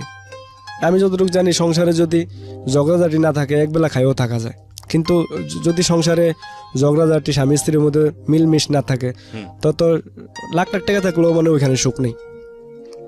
তখন এইভাবে চলতেছে। তখন ওরও চিন্তা ভাবনা এরকম হয়ে গেছে যে আমার সাথে আর সংসার করবে না। সেও বলতেছে তোর সংসার আমি করব না। তাই আমিও বলছি যে আমার সংসার যদি না করিস তাহলে চলে যা। বাচ্চার বয়স কত তখন? তখন বাচ্চার বয়স 1 বছর। তো যা হোক এইভাবে চলতেছে, কিন্তু ওই যে চলে যা এই পর্যন্ত, কিন্তু ও যায় না, যায়ও না প্লাস আমার ছাড়েও না, মানে আমার গাড়ির উপরে থেকে আমার মানে ইয়া করে জ্বালায় আর কি। জি। তারপর হঠাৎ করে একদিন আমি ডিউটি করতেছি, এরকম রাত্রে ঝগড়া হয়েছে, সকালে 12টার দিক দিয়ে মহিলা যায় কইতাছে যে তোমার ওয়াইফ তো এরম নাকে মুখে দিয়ে ফেনা উঠছে, তাড়াতাড়ি যাও, বাচ্চা কান্তাছে। তা আমি তাড়াহুড়া করে আসলাম, আইসা চিন্তা করতেছি যে রাত্রে ঝগড়া করছি, হয়তো আর কোনো দুর্ঘটনা ঘটাইছি নাকি। তার চেয়ে আইসা দেখি সত্যি নাকে মুখে দিয়ে ফেনা বার হইতাছে। তখন আমি তাড়াতাড়ি ডাক্তারের কাছে গেছি দইরা, তো পরিচিত ডাক্তার ছিল, উনি বলছে উনি আসতে লইছে। এমন টাইমে ওই পাশের রুমেরই একটা মেয়ে, ওর সাথে আবার 7টা জিন থাকতো। তো ওই মেয়ে আমার ফোন দেওয়া বলতেছে রাকিব ভাই আপনি তো ইয়া করেন, ওই আইনেন না, ডাক্তার আইনেন না, ওর তো এই সমস্যা না, ওর আলগা সমস্যা, ওইখান থেকে এই ওর মানে অজ্ঞান হয়ে যাওয়ার কারণে অনেক সময় থাকার কারণে এই ফেনাটা আইসা মুখতে, তা আপনি আইসা পড়েন। তা আমি আইসা পড়ছি, আসার পরে দেখতেছি যে না, ও কেমনে কেমনে জানি জ্ঞান ফিরাইছে, জ্ঞান ফিরছে, ফিরার পর থেকে দুইজনে যুদ্ধ করতেছে, মানে ওর তো চুল টুল আউলার না জ্বালার না, পুরো অবস্থা খারাপ। তো দুইটাই মানে যুদ্ধ করতেছে, মানে ও কইতাছে যে তুই কি কই থেকে আইসস, তো এগুলি করার পরে ওই আমার ওয়াইফও মানে আবল তাবল কই থেকে কি আইসে এদিক বলতেছে। যাই হোক, আপনাদের আপনি একটা সমস্যা ফেস করছিলেন। হ্যাঁ, সমস্যা ফেস করছিলাম। তো ওই মুহূর্তে আমার কাছে 1 টাকাও নাই যে আমি মানে ওর ভালো একটা চিকিৎসা করাবো। তখন ওই সেরি মেয়ে আমার বলতেছে ভালো একটা খনকার বা কোনো একটা কবিরা যাই না, আপনি দেখান। তখন আমার ঘরে একটা টিভি ছিল, আমি টিভিটা বিক্রি করলাম, বিক্রি করে আমি একটা মানে একটা খনকার আনলাম, উনি হিন্দু ছিল। তো আসলো, আসার পরে উনি মানে আমার ওয়াইফের চোখ যখন বড় করছে, ওইটা দেখিয়ে উনি ভয় পাইয়া চলে গেল। তো উনি আমার কাছ থেকে টাকা নিছে অ্যাডভান্স 2000 টাকার মতো নিয়ে, উনি আমার বলতেছে কি যে আমি তো ওই যে জিনিসপত্র কিনছি এগুলি খরচ হয়ে গেছে, এখন তোমার ওয়াইফের যে সমস্যা এই সমস্যা আমি পারবো না, তুমি ভালো খনকার দেখো, এই কথা বলে উনি চলে গেল। তখন আমার কাছে টাকা নেই, আমি আর 1000 টাকা আছে, আমি যে মানে ওরে চিকিৎসা করামো ভালো দেখা, চিকিৎসা করানোর মতো কোনো ইয়ে হয় নাই। ওর ফ্যামিলিতে ওর বাসায় আমি ফোন দিছি, ওর বাইরে ভাবিরে, ওরাও কোনো মানে আগ্রহ করলো না, আগ্রহ করলো না, ভালো কথা। আর আমি যে আমার বাপের কাছ থেকে আমি ওরকম কোনো মুখই তো নেই, আর চাইলেও অনেক দিব না। আচ্ছা, তা আমি আমার বন্ধু বান্ধব অনেকের কাছ থেকে হাওলাত বরাত চাইছি, কিছু টাকা মিলাইছি, মিলে একটা হুজুর আইন না আর কি মোটামুটি ভাবে একটু চিকিৎসা করাইলাম। করানোর পরে উনি সারাইলো যে এটা আলগা একটা ভূত ছিল নাকি, তো ওটা সারাইলো। সারানোর পরে মোটামুটি সুস্থ, দেখি ভালো। এখন কিছুদিন পরে দেখি সে বলতেছে তার নতুন কোনো কাপড় চোপড় পরতে পারে না, নতুন কাপড় চোপড় বললে তার মাথা ঘুরায়, সাজগোজ করতে পারে না। তারপরে আমি যদি তার ডাক্তারের কাছে নিয়ে গেছেন কখনো? ডাক্তারের কাছে যেতে বলছিলাম, কিন্তু ও ডাক্তারের কাছে যাইতে রাজি না, ও বলতেছে আমার কোনো সমস্যা নেই। আবার যদি বলি যে চলো আবার কবিরাজের কাছে যাই, তখন তুমি যাও, মানে আমার গরম দেখায় আর কি, মানে আমি যদি একটু ইয়া করি, রাগারাগি করি, তাহলে ও আরো বেশি যেতে। তখন যাক, আমি যদি তার শরীরে ধরি, সে বলতেছে তার শরীর জ্বলিয়া জায়গা, মানে তা আমার স্পর্শ তার সহ্য হয় না। যা হোক, স্বামী স্ত্রীর মধ্যে এইভাবে রিলেশন চলতেছে, একবার একসাথে থাকতেছি, কিন্তু তার যে স্বামী স্ত্রীর মধ্যে যে একটা ভালোবাসা, যে একটা সুখ, হ্যাঁ, এটা হইতেছে না, যে একটা মানে আপনাদের মধ্যে একটা স্বাভাবিক যে সম্পর্ক, হ্যাঁ স্বাভাবিক, এটা হইতেছে না। তো 1 মাস 2 মাস 3 মাস এরকম পার হয়ে যায়, কিন্তু তার সাথে আমার কোনো এইভাবে কোনো রিলেশনই হইতেছে না। আমি কাজ করি, বাসায় আসি, খাই, ঘুমাই, ও রান্না করে দেয় শেষ, রাত্রে ও একদিকে শুয়ে থাকে, আমি আরেকদিকে শুয়ে থাকি, এইভাবে চলতেছে। আর টুকিটাকি ঝগড়াঝাটি হইতেছে। তখন হঠাৎ করে আপনার ইলেকশন আইলো, তখন মিল ফ্যাক্টরি সব বন্ধ করে দিল ওই থেকে। আচ্ছা, তখন আমি যে কারখানাতে চাকরি করতাম, উনিও 1 মাসের জন্য ফ্যাক্টরি বন্ধ করে দিল, বলতেছে যে তুমি যদি পারো অন্য কোথাও চাকরি নিয়ে নাও, আর যে না হইলে 1 মাস পরে আইসো। আচ্ছা, তখন আমার কাছে কোনো টাকা পয়সা নাই, আমি খুব অভাবনটার মধ্যে, রুম ভাড়া দিতে পারি না। তখন আমার ওয়াইফ চেষ্টা করছে মানে টাকা পয়সা জোগাড় করালে, কিন্তু পারে নাই, আর আমিও অনেক চেষ্টা করছি, পারি নাই। পরে আমি ওই রাজযোগালি কাম করছিলাম 2 দিন। আচ্ছা, তো দেখি যে রাজযোগালি কামে অনেক কষ্ট, এটা আমি পারি না, রোদের ভিতরে থাকতে পারি না, আর ইট মাথায় নিয়ে মানে ইয়ে করতে পারি না, আমি কখনো করি নাই। তো 2 দিন করছিলাম, করার পরে আমার হাতে একটু সমস্যা আছে, তো আমার হাত ফুলে দেয় তোকে। তখন ওই আমার বউ বলতেছে যে থাক, দরকার না খেয়ে থাকবো, দরকার নেই এটা করার। আচ্ছা, তা আমার মনে হয় আমি 2 দিনে 600 টাকা পাইছি, 500 টাকার বাজার করছিলাম, আর 100 টাকা মনে হয় ওই যে হাতে ঠোস ফুটছিল এই জন্য ওষুধ কিনা খাইছি। তো যাও এইভাবে একবেলা খাইয়া থাকি, আরেক বেলা খাই না। এখন দেখি যে না, বাড়িওয়ালা অনেক চাপ দিতে আছে রুম ভাড়ার লিগে। তখন আমার ওয়াইফের বললাম যে তুমি এখানে থাকো, আমি ঢাকায় যাই, যে দেখি একটা চাকরি বাকরির ব্যবস্থা করা যায় কিনা। তখন আমি ঢাকায় আসি উত্তর বাড্ডাতে। বাড্ডায় আমার একটা বন্ধু ছিল, ওর কাছে আসি। তা আসার পরেও আমার প্রথম 5টি কিছু টাকা দেওয়ার পরে আমি আমার ওয়াইফের টাকাগুলো বিকাশ করে দিই। আচ্ছা, দেওয়ার পরে যে তুমি চলতে থাকো, টাকা দেওয়া চলো, আমি চাকরি বাকরি করি, করে টাকা পয়সা যদি পাওয়া হয় তাহলে আমি আরও দিমু, তো চলো। তো যাও এইভাবে চাকরি করতেছি। তা আমি যে ফ্লোরে চাকরি নিছি ওই ফ্লোরের পাশে আরেকটা, ওই আমার বন্ধু যে ফ্লোরে কাজ করতো ওই ফ্লোর, তো ওই ফ্লোরে একটা মেয়ে আর কি ওইখানে কাজ করতো। তা আমি মাঝে মধ্যে আমার বন্ধুর কাছে যাইতাম, যাওয়ার পরে ওইখানে মেয়েটা কাজ করতো দেখতাম, তা আমার খুব ভালো লাগতো। কোন মেয়ে?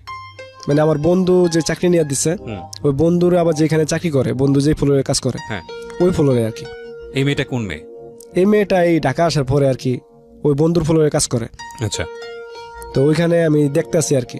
তো দেখার পরে হঠাৎ করে আমি চিন্তা করলাম যে আমি যদি আমার ওয়াইফকে ঢাকা নিয়ে আসি তাহলে তো মনে হয় ভালো হবে, কারণ ও এক জায়গায় আমি এক জায়গায়, আমার ছেলেটা ওইখানে একা একা থাকে। তো ওই মেয়ের আমি বললাম কি যে তুমি তোমাদের ওইখানে বাসা টাসা আছে, যদি ভালো কোনো বাসা থাকে তাহলে আমার একটু জানাইও দেখা। তো ভাবছে যে হয়তো বা আমি ভালো বাসার কথা বলছি। তো আমার 1 সপ্তাহ পরে ফোন দিয়া বলতেছে যে ভালোবাসা কার লাগবে, আপনার লাগবে? তাই আমি হ্যাঁ। তো এইভাবে যাও, তার সাথে আমার কথাবার্তা হওয়ার পরে একটা সম্পর্কে জড়ায় যায় তার সাথে আমার।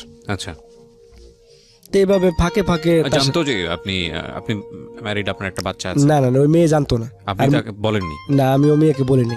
আচ্ছা, কারণ আমার তো বলার প্রয়োজন হয় না। তখন আমি ওই প্রতি সপ্তাহে শুক্রবারে আমি যাইতাম, নরসিংদী যাইতাম আমার ওয়াইফের কাছে।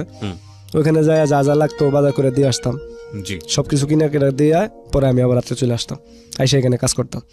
তো এই মেয়ের সাথে আমার সম্পর্ক ফাঁকে ফাঁকে কথা হইতো ফোনে, আর মাঝে মধ্যে রিক্সা দিয়ে ঘুরতে যাইতাম। আচ্ছা, তাই আমি আবার এখানে 24 ঘন্টা ডিউটি করতাম, আমার সময় থাকতো না, মেয়ের সময় দিতে পারতাম না। আচ্ছা, তখন 3 মাস পরে ওইদিকে কারখানা ফ্যাক্টরি খোলার পরে আমি ওইখানে চলে গেলাম আবার। মানে এই মেয়ের আর কিছু বলিনি, না বলে আমি চলে যাই। এই মেয়ে ভাইবা নিয়েছে যে হয়তোবা আমি তার সাথে এমনি দুষ্টামি করছি। তো মেয়েটা ফাঁকে ফাঁকে আমার ফোন দিত, 6 মাস পর 3 মাস পর এইভাবে ফোন দিত। ফোন দিল, আমিও 2-4-5 মিনিট কথা বলতাম। বলার পরে ওইখানে যাওয়ার পরে যেই দোকানে মানে দোকান পাখি খাইতাম, তো ওই দোকানদারে ছিল একটু নেশাখোর, মানে উনি কি আপনার গাঞ্জা টাঞ্জা খাইতো। আবার মাঝে মধ্যে দেখতাম যে ওনার দোকানে আপনার ওনারই কেমন বাগিনা আবার ট্যাবলেট বিক্রি করতো। তো ওই লোক আবার ফেস হইতো না, মানে সামনাসামনি বৈশা যে আমি নিতেছি আপনার কাছ থেকে, সে নিজে দিত না। আচ্ছা, তো ওইখানে যাওয়ার পরে আমি যে কাজ করি তা আমি স্যালারি পাই কত 9,000 টাকা বা 10,000 টাকা। তো ওই দোকানে বইয়া চাটা খাইতাম, একসাথে বইয়া গল্প টল্প করতাম। পরে আমারে বললো যে বাগিনা তুমি যেই কাজ করো এই কাজ করে তো চলার মতো কোনো ব্যবস্থা নেই, তো একটা কাজ করো, তুমি আমার লগে থাকো, আমি তোমার ভবিষ্যৎ করে দেবো। তা আমি ভাবলাম যে কি ভবিষ্যৎ করে দেবো সে। পরে আমার ওয়াইফ করলো কি, আমার ওয়াইফ একটু অসুস্থ ছিল, তখন আমি শ্বশুর বাড়িতে পাঠাই যে তুমি শ্বশুর বাড়িতে যাও, যাই কিছুদিন বেড়াইটারে আসো। তো বাড়িতে যাওয়ার পরে ওই যে লোকটা যখনই ওর বাড়িতে রেড পড়তো, মানে পুলিশে রেড দিত, তখনই ও মানে বাইরে থাকতো, আগানের বাগানে যেখানে মন চাইতো ওইখানেই থাকতো। তো আমার রুমটা ছিল আবার ছোট, তো আমার ওয়াইফ যেহেতু বাড়িতে, তো আমার রুম খালি, আমি নাইট ডিউটি করি। তো এই লোকে আমার বলতো যে বাগিনা তুমি একটা কাজ করো, তোমার রুমে চাবি দেওয়া যাও, আমি রাতে থাকবো। তো যেহেতু আমি ওই এলাকায় থাকি, কারণ ওরা অনেক টাকা পয়সার মালিক, আবার ওই অনেক ক্ষমতা এখন ওই জায়গায়, কারণ এলাকাতে ওইখানে থাকতে হলে তাদের কথা শুনতে হয়। তো এই চাবি চাইলে দিতে হইতো, বাধ্যতামূলক দেওয়া লাগতো, কিছু করার ছিল না। আচ্ছা না করলে হয়তো বা গায়েও হাত দিতে পারতো এরকম। তারপরে দিতাম যাক আমার ঘরে থাকতো ওরা সারা রাত ভরে ইয়াবা খাইতো। তখন আমি একদিন ছুটি নিয়ে আইসা পড়ি, হুম অফিস থেকে ছুটি নিয়ে আইসা পড়ি। তা আমি তো আগে থেকে একটু গাঁজা খাওয়ার অভ্যাস ছিল। হুম তো ওই যে দোকানদার উনি আমারে মানে ইনভাইট করলো যে ওরা একটা অনুষ্ঠান করব, তো আমার আসতে হইব। তো ঠিক আছে, কোথায় অনুষ্ঠান করব? তো ওই পাশে একটা আপনার মানে ওই যে বাইরের থেকে যে এম্ব্রয়ডারি মেশিনগুলো আইতো, হুম আপনার বাইরের থেকে ইনপোর্টের মাধ্যমে ওইখানে একটা গোডাউন ছিল অনেক বড়। ওই গোডাউনে আসতো, ওই গোডাউন থেকে আবার এখান থেকে সেল হইতো। তো ওই গোডাউনে যে সিকিউরিটি গার্ড, ওই গার্ড আবার আমি যে বাড়িতে থাকতাম ওই বাড়িওয়ালা মানে সিকিউরিটি গার্ডে চাকরি করতো ওইখানে। জি তো ওইটার ভিতরে আর আপনার অনুষ্ঠানটা করবো এরা। তা আমারও নিল, দেখলাম ওইখানে পুলিশও আসলো 2-3 জন, থানার ওসি আর কি। রাত্রে প্রায় 2টা-3টা বাজে হেরা অনুষ্ঠান করলো, সবাই ইয়াবা খাইতেছে, কেউ বাংলা খাইতেছে, কেউ মানে যার যার মতো করে আর কি হুম খাইতেছে। কারণ আমি তো আর এগুলি কখনো খাই নাই, শুধু জাস্ট একটু ওই যে গাঁজা খাইতাম এটাই। তো ওই লোকটা আমার বললো কি যে বাগিনা, তুমি যে জিনিসটা খাও এটা তো আমরা খাওয়া পছন্দ করি না, হুম হয় রাজা হইবা আর নাইলে একবারে পজা হইবা, কিন্তু এটি কি খাও, এটি কোনো নেশা হইলো? তো আমি কইলাম যে আমি খাইছি আগে, আমি কখনো ইয়াবা টিয়াবা খাই না। পরে আমার কয় তোমার আমি খাওয়াবো না, যদি একবার খাও তাহলে মনে করো যে আর জীবনে এটা ছাড়তে পারবা না, আর তোমার যে পরিস্থিতি এই পরিস্থিতি তুমি এটা খাইতেও পারবা না, কারণ ওই টাকাও তোমার কাছে নেই। তো একটা কাজ করো, তুমি আমার একটা প্যাকেট ধরায় দিল, হুম যে এই প্যাকেটটা মানে এখান থেকে কতটুক 5 টাকা গাড়ি ভাড়া, এদুরুক দূর, রাত্রে বাজে তখন 3টা। আমার বলতেছে তুমি এই প্যাকেটটা নিয়ে অমুক জায়গায় একটা লোক প্রাইভেটকে নিয়ে দাঁড়ায় রয়েছে, ওইখানে নিয়ে দিয়ে আইসা পড়বা, হাতে দিয়ে আইসা পড়বা, আচ্ছা টাকা টুকা কিছু আনা লাগবো না, খালি দিয়ে আইসা পড়বা। আমি জানতাম যে এটার ভিতরে এটা আছে, তো তাও রিক্স নিচ্ছি, আমি গেছি, যাই আমি ওই লোকটারে হাতে দিয়ে আমি চলে আসছি। তা আসার পরে উনি আমার 1000 টাকা দিল, হুম যে এটা তুমি রাখো। আচ্ছা তো যাও, ওই দিন আমার উনি 1000 টাকা দিল। পরে আমি ডিউটি করতেছি রাত্রে, তো আমার ফ্যাক্টরি আবার সারা রাইতে গেট খোলা থাকতো। তো উনি রাত্রে আমার 2টা বাজে ফোন দিছে, ফোন দিয়ে কইতেছে বাগিনা একটু বাড়িতে পারবা? কি স্যার? কয় একটু চার দোকানে আসো অমুক জায়গায়। পরে গেলাম, যাওয়ার পরে ওরকম ওই 1 প্যাকেট ধরা দিল, কয় এটা নিয়ে তুমি অমুক জায়গায় দিয়ে আসো, তুমি সারা রাত ডিউটি করে পাইবা 300 টাকা, আর আমি তোমার 1500 টাকা দেব। তো যাও, ওই দিনও আমি রিক্স নিয়ে গেলাম। যাওয়ার পরে যাও এইভাবে চলতেছে, ফাঁকে ফাঁকে দিতেছি, হ্যাঁ জায়গায় জায়গায় নিয়ে দিয়ে আইতেছি। হ্যাঁ উনিও আমার টাকা দেয় 1500, যখন যা লাগতেছে তাই দিতেছে। তো এখন আমার অভাব নেই, এখন আমি মোটামুটি বউরও টাকা দিতেছি, চলতেছি। হঠাৎ করে একদিন এক লোকের একটা ট্যাবলেট দিতে যাই, ওইখানে ছিল পুলিশ। তা আমি আর হয়তো বা সিভিল পুলিশ ছিল, আমি বুঝতে পারিনি। ওইখানে ওই ট্যাবলেট সহই আমার ধরে ফেলাইলো। তো দইরা ওইখানেও আমার মারলো, পুলিশে আমার মারলো। মারার পরে আমি পুলিশের বলতেছি যে এটি আমার না, এটা আমি বেশি না। তো এখন এই পুলিশও আমি দেখলাম যে ওনার সাথেই একসাথে বইয়া খাইয়া গেল। ওকে আমি 2 দিন আগে দেখলাম যে ওনার সাথে একসাথে বইসা এই পুলিশে খাইলো, ওইখানে আমি ছিলাম। আবার এই যে রাস্তায় যে আমার ধরার পরে আমি যে বললাম যে এগুলি আমার না বলছি দেখে তাও আমার মারলো। তো মারার পরে উনি আমার গাড়ি তুটাইলো। তা আমি সাথে সাথেই ওই মামারে ফোন দিলাম। ফোন দেওয়ার পরে মামার ফোনটা আমার বলতেছে যে তুমি এই পুলিশ ওই যে দারোগা ধরছে ওই দারোগারে দাও। তাই আমি ওই লোকটার দিলাম। লোকটা ফোনটা হাতে নিয়ে বলতেছে যে আপনি যা বলার থানায় এসে বলেন। তো যা হোক আমার নিয়ে গেল প্রায় 3টা বাজে। নিয়ে যাওয়ার পরে আর কোনো খবর নাই ওনার। তো 3 দিন না 4 দিন পরে আপনার এখান থেকে আমার সম্বন্ধী গেল থানায়। যাওয়ার পরে আমার সম্বন্ধে কি বললো পুলিশে আমি জানি না। তখন ওই লোকটারে যেভাবে হোক আমার সম্বন্ধে দিয়ে আমি খবর দেওয়া এলাম। ওকে। তো লোকটা গেল থানায়। যাওয়ার পরে ওই থানায় কি টাকা পয়সা দিছে মনে হয়, দেওয়ার পরে আমার ছেড়ে দিল। কত 3 দিন পর। তো 3 দিন পরেই দেখলাম যে মানে খাওয়া দাওয়া তো নাই, ওই মারছো আমার অনেক পুলিশে। তারপরে আসলাম 3 দিন পর, আসার পরে আমার বউ তো আইসা পড়ছে এই ঘটনা শুন না। তো যাও দুজনে সংসার করতেছি, আবার চলতেছে, চাকরি করতেছি, খাইতেছি। হঠাৎ করে আমার ফ্যাক্টরির পাশে একটা বাড়ি আছে, ওইখানে মানে একটা মেয়ে সবসময় দেখতাম দাঁড়ায় থাকতো। তো দাঁড়ায় থাকার পরে ওই মেয়ে, আমি যখন সিগারেট খেতে যেতাম দোকানে, তখন ওই মেয়ে চোখে চোখ পড়তো আর কি। তো মেয়ে আমার দিকে তাকায় থাকতো, আমিও তাকাইতাম। তো হঠাৎ করে মেয়েটা আমার একটা মানে কাগজে নাম্বার দিয়া চলে যায়। তা আমি ফোন দেই, ফোন দেওয়ার পরে ওর সাথে প্রতিদিনই আমার সাথে কথা হয়। যখন আমি ডিউটি করতে যাই রাত্রে, তখনই আমি কথা বলতাম প্রতিদিন রাত্রে। আর বাসায় আসলে তো তখন বাসায় থাকতাম, ঘুমাইতাম, তখন আর কথা বলতে পারতাম না। তো এইভাবে কথা বলতে বলতে তার সাথে খুব ভালো পর্যায়ে গেল, খুব ভালো রিলেশন হইলো। তো এরকম সামনে ঈদ ছিল, ঈদে ওর নিয়ে আমি ঘুরতে গেলাম। আমার ওয়াইফরে বলছে আমি ইয়াতে যেতেছি, ঢাকায় যাইতেছি। তো এই কথা বলে আমি ওরা নিয়ে ঘুরতে গেছি। ঘুরতে যাওয়ার পরে মেয়েটা আমার টাকাও দিল 1000। তো টাকা দিছে, ওই টাকা নিয়ে মানে মেয়েরে বললাম যে আমার যে এত টাকা খরচ হয়েছে তোমার ঘুরতে নিয়ে, তো এই টাকা তো আমার সংসারে পরে টানা লেগে যাবো। তো এখন এই টাকা দিব কেটা? পরে মেয়ে আমার 1000 টাকা দেয়। দেওয়ার পরে আমি আসি, বাসায় আসি।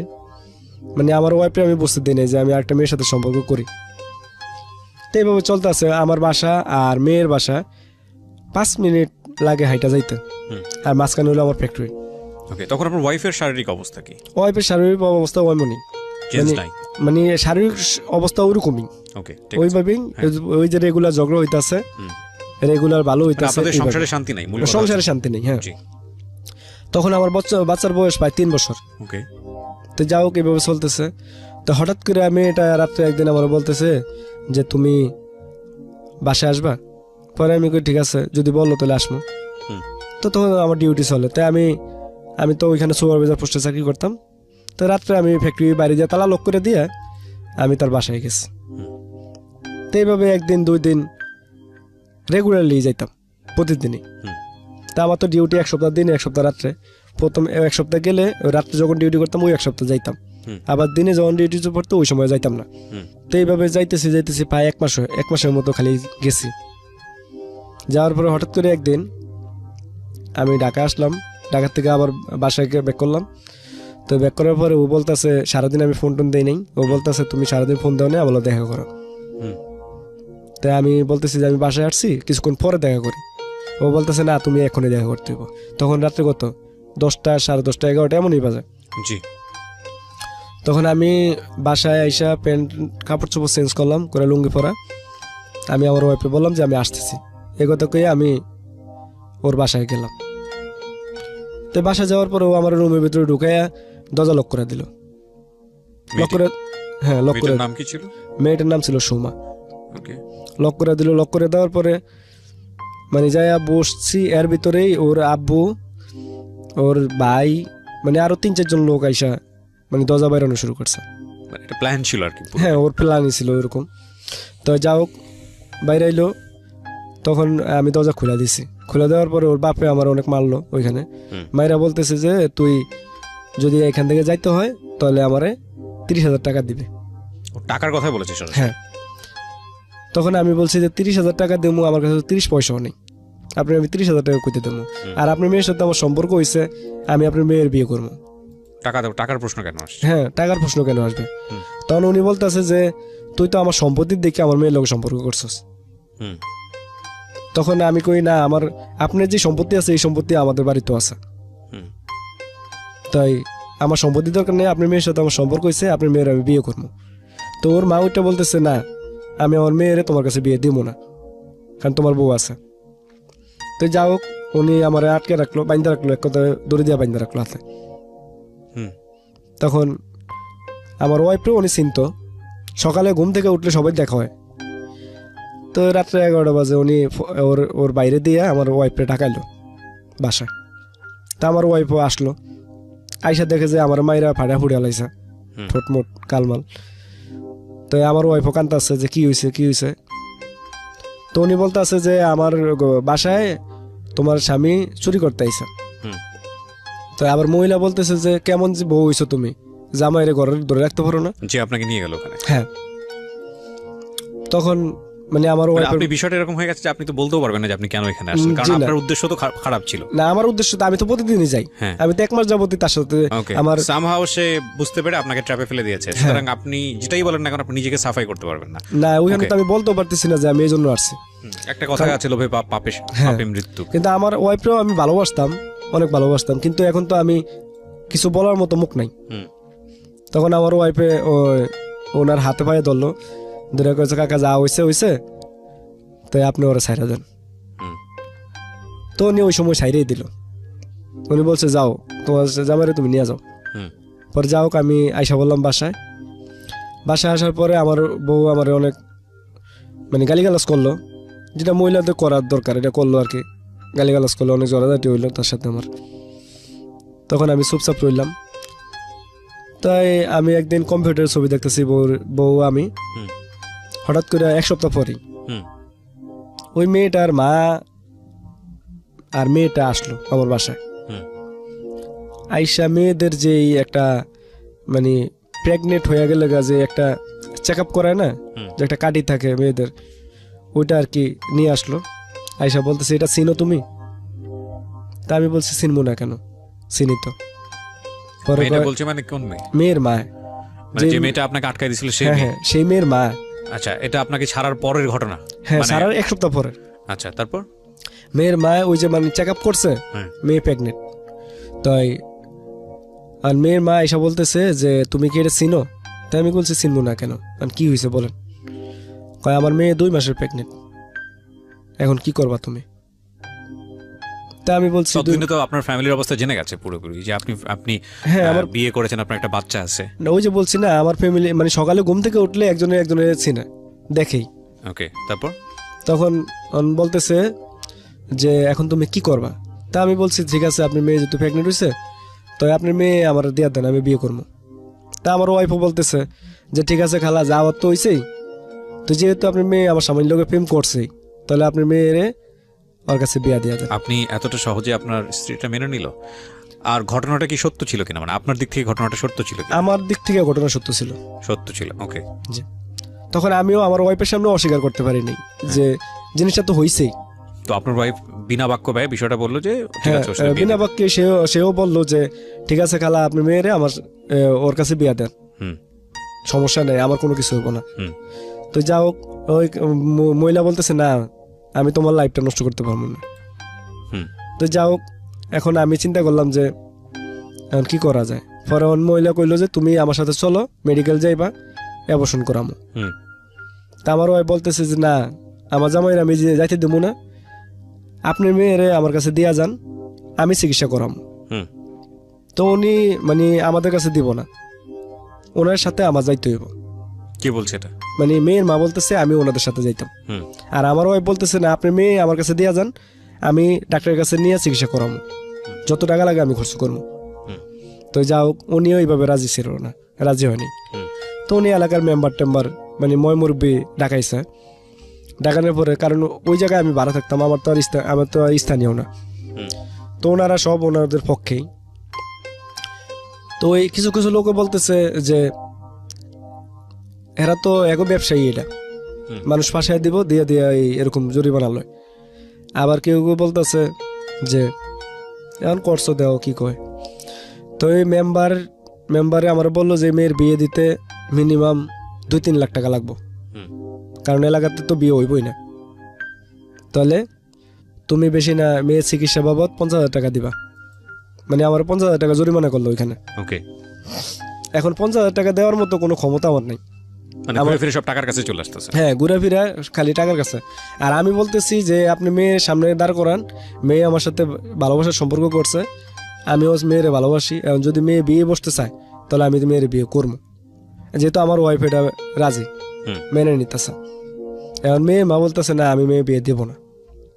তাই যাকে এলাকার মেম্বার চেয়ারম্যান বলতেছে যে তোমার কাছে মায়া বিয়া দেওয়া যাবে না, তোমার সংসার আছে, তোমার ছেলে আছে, ওদের ভবিষ্যৎ নষ্ট হয়ে যাবে গা। হুম। তা আমিও চিন্তা করলাম তা তো ঠিক আছে। তো এখন 50,000 টাকা দেওয়ার মতো কোনো ক্ষমতা আমার নেই। এখন ওরা আমার টাইম দিল 24 ঘন্টা, 24 ঘন্টা হচ্ছে 50,000 টাকা দিতে হবে। এখন আমার ঘর থেকেও বেরোতে দেয় না। তা আমার ঘরে হয়তো বা কম্পিউটার ছিল একটা, আর মানে ওই জিনিসপত্র ছিল টুকিটাকি বিক্রি করলে কত 1050 বেতন যাইব। তো এগুলি বিক্রি করতে একটু সময়ের প্রয়োজন আছে, সবাই তো আর সাথে সাথে কিনে নেয় না। তখন আমার বউ আমার সমুদ্রের বউর কাছে ফোন দিল ঢাকায়। তো উনি বলতেছে যে জিনিসপত্র হারাইলে জিনিসপত্র পাবি। হ্যাঁ, আমার বউর এই কথা বললো যে জামাই গেলে কিন্তু জামাই পাবি না। তা আমার ওয়াইফ জিনিসটা মাথায় কাজ করলো যে আসলে তো মনে হয় যে এরকমই। তখন আমার ওয়াইফ করলো কি, আমার বললো যে তুমি আগে বাস স্ট্যান্ড যাও, আমি আইতাস। তাই আমি বাস স্ট্যান্ড গেলাম, ওইকে ওরে নিয়ে আমি রাত্রে 10টা-11টার দিক দিয়ে আমি ঢাকায় চলে এলাম আমার ছেলেরে আর বউরে নিয়ে। তো ওই জিনিসপত্র ঘরে জিনিসপত্র যা আছে সব ওইভাবে ফালাতে এসে পড়ছে, কিছু আনিনি। আসলাম সমুদ্রের বাসায়, আসার পরে দেখি যে না 3-4 দিন হয়ে গেছে, আর 5-4 দিন পরে ঈদ, রমজানের ঈদ না কোরবানির ঈদ। হয়তো বা যদি আমি 5-6 দিন থাকতে পারতাম তাহলে আমি ওইখানে প্রায় 18-20 হাজার টাকার মতো পাইতাম। কিন্তু এখন তো সব ফালাতে হয়ে পড়তেছে, কিছু নাই আমার পকেটে, গাড়ি ভাড়ার টাকাও নেই। আসলাম সমুদ্রের বাসায়, আসার পরে ওনারা কেউ কিছু বলে না। একবেলা খাওয়ান দেয়, খাইতেছি আর ঘুমাইতেছি, কোনো ইয়া নেই। পরে আমি চিন্তা করলাম না এইভাবে থাকলে তো লাভ হবো না, তাহলে বাড়িতে চলে যাবো। তো এই পাঁচটা আমার ওয়াইফে নিয়ে আমি আমার গ্রামের বাড়িতে গেলাম। আচ্ছা, ওই বিষয়টা কি হলো? অমীমাংসিত থেকে গেল? ওইটা অমীমাংসিতই থেকে গেল। ওকে। তো ওই অমীমাংসিত থাকার পরেও আবার কিছু ঘটনা ঘটছে। পরে যাও আমি আমার ওয়াইফে নিয়ে বাড়িতে গেলাম। বাড়িতে যাওয়ার পরে আমার কাকা বলতেছে যে এত বছর পরে বাড়িতে আইসস, আমার তো একটা মেয়ে আছে, কিছু আনলি নাতে করে।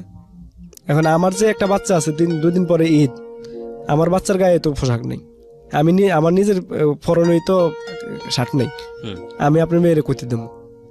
তো যাও, এটা তো তারা বুঝবো না। এখন দেই না, ঈদ গনে আর 2 দিন আছে, ওই মেয়েটাও আমার ফোন দিতেছে। যে মেয়েটার সাথে ঘটনা হয়েছে ওই মেয়েটাও আমার খালি ফোনের উপর ফোন দিতেছে। তা আমি মেয়েটারে বললাম যে দেখো, তোমার কারণে আজকে আমার সব উলুট ফালুট হয়ে গেল। 2 দিন পরে ঈদ, আমার ছেলের যে একটা বাচ্চা মানুষ, একটা ঈদের একটা খুশি আছে, এই খুশিটা নষ্ট হয়ে গেল। এখন আমি কি করবো? পরে ও আমার করলো কি, বিকাশে টাকা দিল 3,000 টাকা দিল। কইলো তো তুমি যাওয়ার তো হয়েছেই, তুমি তোমার ওয়াইফরে আর বাচ্চারে মার্কেট করে দাও, দিয়া পরে তোমার সাথে আমি কথা বলতেছি। পরে আমি ওই টাকা দিয়ে আমার ওয়াইফরে আর পোলারে মার্কেট করে দিলাম, কিন্তু আমার ওয়াইফরে জানাই নাই যে টাকা ও দিছে। তো যাও করে দেওয়ার পরে আবার 2 দিন পরে সে আমার ফোন দিল। ফোন দেওয়ার পরে আমার বলতেছে যে আমি কিছু টাকা পাঠাইতেছি, তুমি মার্কেট করো, কইরা ঈদের 1 দিন পরে তুমি ঢাকা আইবা, আমি তোমার সাথে চলে যাম। মেয়ে আমার এই কথা বলতেছে। তাই আমার সাথে চলে যাইবা, তাই আমার সাথে আইলে আমার কাছে তো কোনো টাকা পয়সা নাই, আমি তোমার কিভাবে আইনা কিভাবে রাখবো? তা আমার চিন্তা ভাবনা ছিল খারাপ, যে আমি চিন্তা করছি যে ও আমার জিনিসপত্র যে ফালায় রেখে এলাম মিনিমাম 50-60 হাজার টাকা, আমি ওর কাছ থেকে এগুলো উসুল করবো। আর ওর বাবা যে আমার মারলো, এই মাইটটাও আমি উসুল করবো। মানে আমার এটা জিত রয়ে গেল। তো যাই হোক, আমি ওর সাথে ফোনে কথা বলতে থাকলাম। তো ঈদের পরের দিন ও আমার গাড়ি ভাড়ার টাকা পাঠালো, আমি ঢাকা আসলাম। তো ওর মায়ের গলার চেন আর কানের জিনিস ও চুরি করে নিয়ে বিক্রি করছে। কইরা ওর কাছে ক্যাশের টাকা ছিল, ওই টাকা নিয়ে পায় 30,000 টাকার মতো। ও টাকা নিয়ে চলে আসলো ঢাকা সায়দাবাদ। আমিও লঞ্চে কইরা চলে গেলাম সায়দাবাদ। যাইয়া আগে ফলো করলাম যে কোনো লোক আছে কিনা। ফলো করার পরে দেখলাম যে না, ওর সাথে কোনো লোক নাই। তা আমি একটা সিএনজি ভাড়া করলাম, ভাড়া করে ওর সিএনজিতে উঠাইলাম। উঠে আমি ডাইরেক্ট নিয়ে গেলাম যে সদরঘাট। আচ্ছা, সদরঘাট নিয়ে আমি চাঁদপুরের লঞ্চে উঠলাম। চাঁদপুরের লঞ্চে কেবিন ভাড়া নিলাম 800 টাকা দিয়ে। তো ওই যে সিএনজিতে উঠছি, ওঠার সাথে সাথে ওর হাতে যে টাকা ছিল 30,000, ওই টাকাটা আমার হাতে দিয়ে দিছে। আচ্ছা। তো দেওয়ার পরে এখন তো আমার হাতে টাকা আছে, আমার খরচ করতে কোনো সমস্যা নেই। তো যা হোক, আমি 800 টাকা দিয়ে আমি কেবিন ভাড়া লইলাম। কেবিন ভাড়া নেওয়ার পরে ওর সাথে আমার অনৈতিক সম্পর্ক ওইখানে হইল লঞ্চের ভিতরে। তো যা হোক, আমি চাঁদপুর গেলাম ওরে নিয়ে। চাঁদপুর যাইয়া পৌঁছাইলাম প্রায় সকাল 6টা বাজে। এখন আমি চাঁদপুর ওরে রেখা কি করবো? আমার তো ওরে আবার রিটার্ন ব্যাক করতে হইব। মানে ও তো আসছে আমার কাছে একবারে, বিয়ে বসবে এই জন্য। কিন্তু আমার তো ইচ্ছা ছিল না যে ওর বিয়ে করবো আর। তখন আমি আবার লঞ্চে উঠলাম, ওইটা আবার কেবিন ভাড়া লইলাম, লইয়া নিয়ে আসলাম ঢাকা আইসা ওই দিন ছিল প্রায় 23 তারিখ। তা আমি ওরে বুঝাইলাম যে দেখো, মানুষের রুম ভাড়া দিলে তো 1 তারিখের আগে রুম ভাড়া দেয় না। আপনার ওয়াইফ তখন কোথায়? আমার ওয়াইফ আমাদের গ্রামের বাড়িতে, আচ্ছা, বাড়িতে রেখাইছি। আমি ওয়াইফে বলছি যে আমি ঢাকা যাই, যে চাকরি মাকরি লই, পরে তোমার একটা সেভ করবো। তো ওরে টাকা টুকা দিয়ে আইসি, ওর বাড়িতে আসা। তো যাও হোক, এখানে ওরে বুঝাইলাম যে দেখো, তো রুম ভাড়া লইতে পারবো না, এখন আরো 7 দিন বাকি মাস শেষ হইতে। তাহলে তুমি একটা কাজ করো, তুমি এখন বাসায় চলে যাও, 7 দিন পরে তুমি 1 তারিখে আইসো। এই কথা কইয়া পরে আমি ওরা সাইদা বাজাই না, আবার গাড়িতে উঠে দিলাম। টাকা 500 হাতে দিলাম, দিয়া গাড়িতে উঠে দিয়া, গাড়ির হেল্পারে 12 দিয়া দিলাম, দিয়া বললাম যে ওরে বাবুরহাট নামে দিয়ে চলে গেল। চলে যাওয়ার পরে ফোন দিতে আছে, কথা হইতেছে। পরে ও আবার 1 তারিখে আসতে চাইছে। পরে আমি বলছি যে তুমি যে আসতে চাও, আমার তো একটা ছেলে আছে। এদিকে যে আপনি এনার সঙ্গে সম্পর্ক মেনটেন করছেন, এটা তো আপনার ওয়াইফ জানে না? না, পরবর্তীতে যে সম্পর্ক মেনটেন করতেছি এটা জানে না, এটা আমার ওয়াইফ জানে না। এই মহিলার নাম কি ছিল যার সঙ্গে সম্পর্ক মেনটেন করছেন? সোমা। মানে সোমার সঙ্গে কি হচ্ছে না হচ্ছে এটা জানে না? না, এটা এখন জানে না। বারবার তো ওনার ফ্যামিলি থেকে টাকা চাচ্ছিল, তো ওই সময় উনি সন্তান সম্ভবা? ওই সময় প্রেগনেন্ট ছিল, হ্যাঁ। তো ওইটার আপনি কোনো স্টেপ নিয়েছেন নাকি বাচ্চাটা আমি নেবেন কোনো নাকি স্টেপ নেবেন না? নেই নাই, কিন্তু ওনারা স্টেপ নিছে। আচ্ছা, স্টেপ নেওয়ার পরও আপনি সম্পর্ক কন্টিনিউ করছেন? স্টেপ নেওয়ার পরও ওই যে এগুলো নোট করার মতো যে ওর বাবা মা কিন্তু বারবার টাকা চাচ্ছে এই মেয়ের এই ঘটনার কারণে, এবং ও কিন্তু ওকে ধরে একবার বিয়ের সাথে ব্যাপারও হচ্ছিল, সেটা সমাধানও হয় নাই। এর ফ্যামিলি থেকে ও মানা হচ্ছে বা হচ্ছে না, এরকম একটা ব্যাপার। এর ওয়াইফের মানতে চায় আবার চায় না, এরকম একটা জায়গা থেকে ও তারপরেও সম্পর্কটা কন্টিনিউ করে যাচ্ছে। তার মানে এতগুলো মানুষ সবাই মিলে এক ধরনের ক্রাইমের মধ্যে ইনভলভ। ওকে, তারপর মেয়েটাকে সোমাকে মেয়েটাকে না নাম সোমাকে আমি পাঠিয়ে দিলাম বাসায়। পরে আবার আমার সাথে ফোনে কথা হয়, তো আমার বলতেছে যে 1 তারিখ তো আইসা পড়ছে, কি করবা?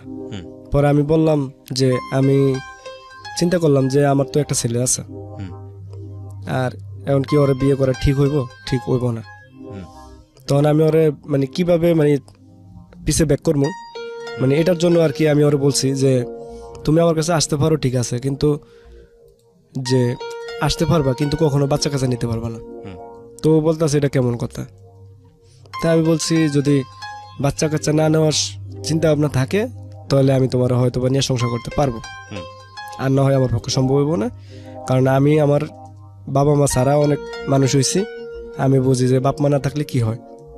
তাই আমি চাই যে আমার ছেলে যাতে এরকম কোনো ইয়াতে না পড়ে। তখন ও বলতেছে না, তো আমার পক্ষে সম্ভব হবে না। তাই আমি তাহলে আচ্ছা ঠিক আছে, তাহলে বিদায়। তো এই বিদায় মানে এই সমাপ্তি, তার সাথে আমার রিলেশন ব্রেকআপ হয়ে গেল। তারপরে ওইখানে আমি চাকরি নিলাম সদরঘাটে। চাকরি নেওয়ার পরে হঠাৎ করে ওই যে বাড্ডাতে যে একটা মেয়ের সাথে রিলেশন হয়েছিল আমার বন্ধুর ফ্লোরে, ওই মেয়েটা হঠাৎ করে ফোন দিল। তো ফোন দেওয়ার পরে ওর সাথে রেগুলারলি ফোনে কথা হইতেছে। তখন ওর সাথে সাথে ফাঁকে ফাঁকে ওর মার সাথেও আমার কথা হইতো ফোনে। তোর মা আমারে বলতো যে ওর কোনো বাইটাই নাই, তাই আমিও বলতাম যে আমার বাবা মা নাই বলতাম। তো উনি বলতো তো বাবা তুমি একদিন আমাদের বাসায় আইসো। তো মাঝখান দিয়ে 3 বছর পার হয়ে যায়, ওর সাথে ওর আমি দেখি না, ওই মেয়েটাকে। তো চিন্তা করলাম যে না, যেহেতু আন্টি বলতেছে তাহলে আমি যাই। তখন আমি বাড্ডা আসলাম, আইসা ওনার বাসায় গেলাম। উনি নিজে আমার রিসিভ করলো এখান থেকে। তখন রিসিভ করার পরে বাসায় গেলাম। তো বাসায় যাওয়ার পরে শুনতেছি যে মানে যে মেয়েটার সাথে আমি কথা বলতাম রেগুলারলি, আরেকটা মেয়েও ছিল, মানে বাসায় প্লাস অ্যাডাল্টারি এই ধরনের একটা সম্পর্ক, তার পাশাপাশি আরেকটা মেয়ের সঙ্গে কথাও বলতেন? না, তাহলে ওই মেয়েটাই সময় না, সোমা না, সোমা তো ব্রেকআপ হয়ে গেল। তারপর আরেকটা মেয়ের সঙ্গে এই কথা বলা। মেয়েটা হলো আপনার ওই যে আমি যে ঢাকায় এসে যে চাকরি করলাম 3 মাস, তো আমার বন্ধুর ফ্লোরে যে মেয়েটা ওই যে বাসা।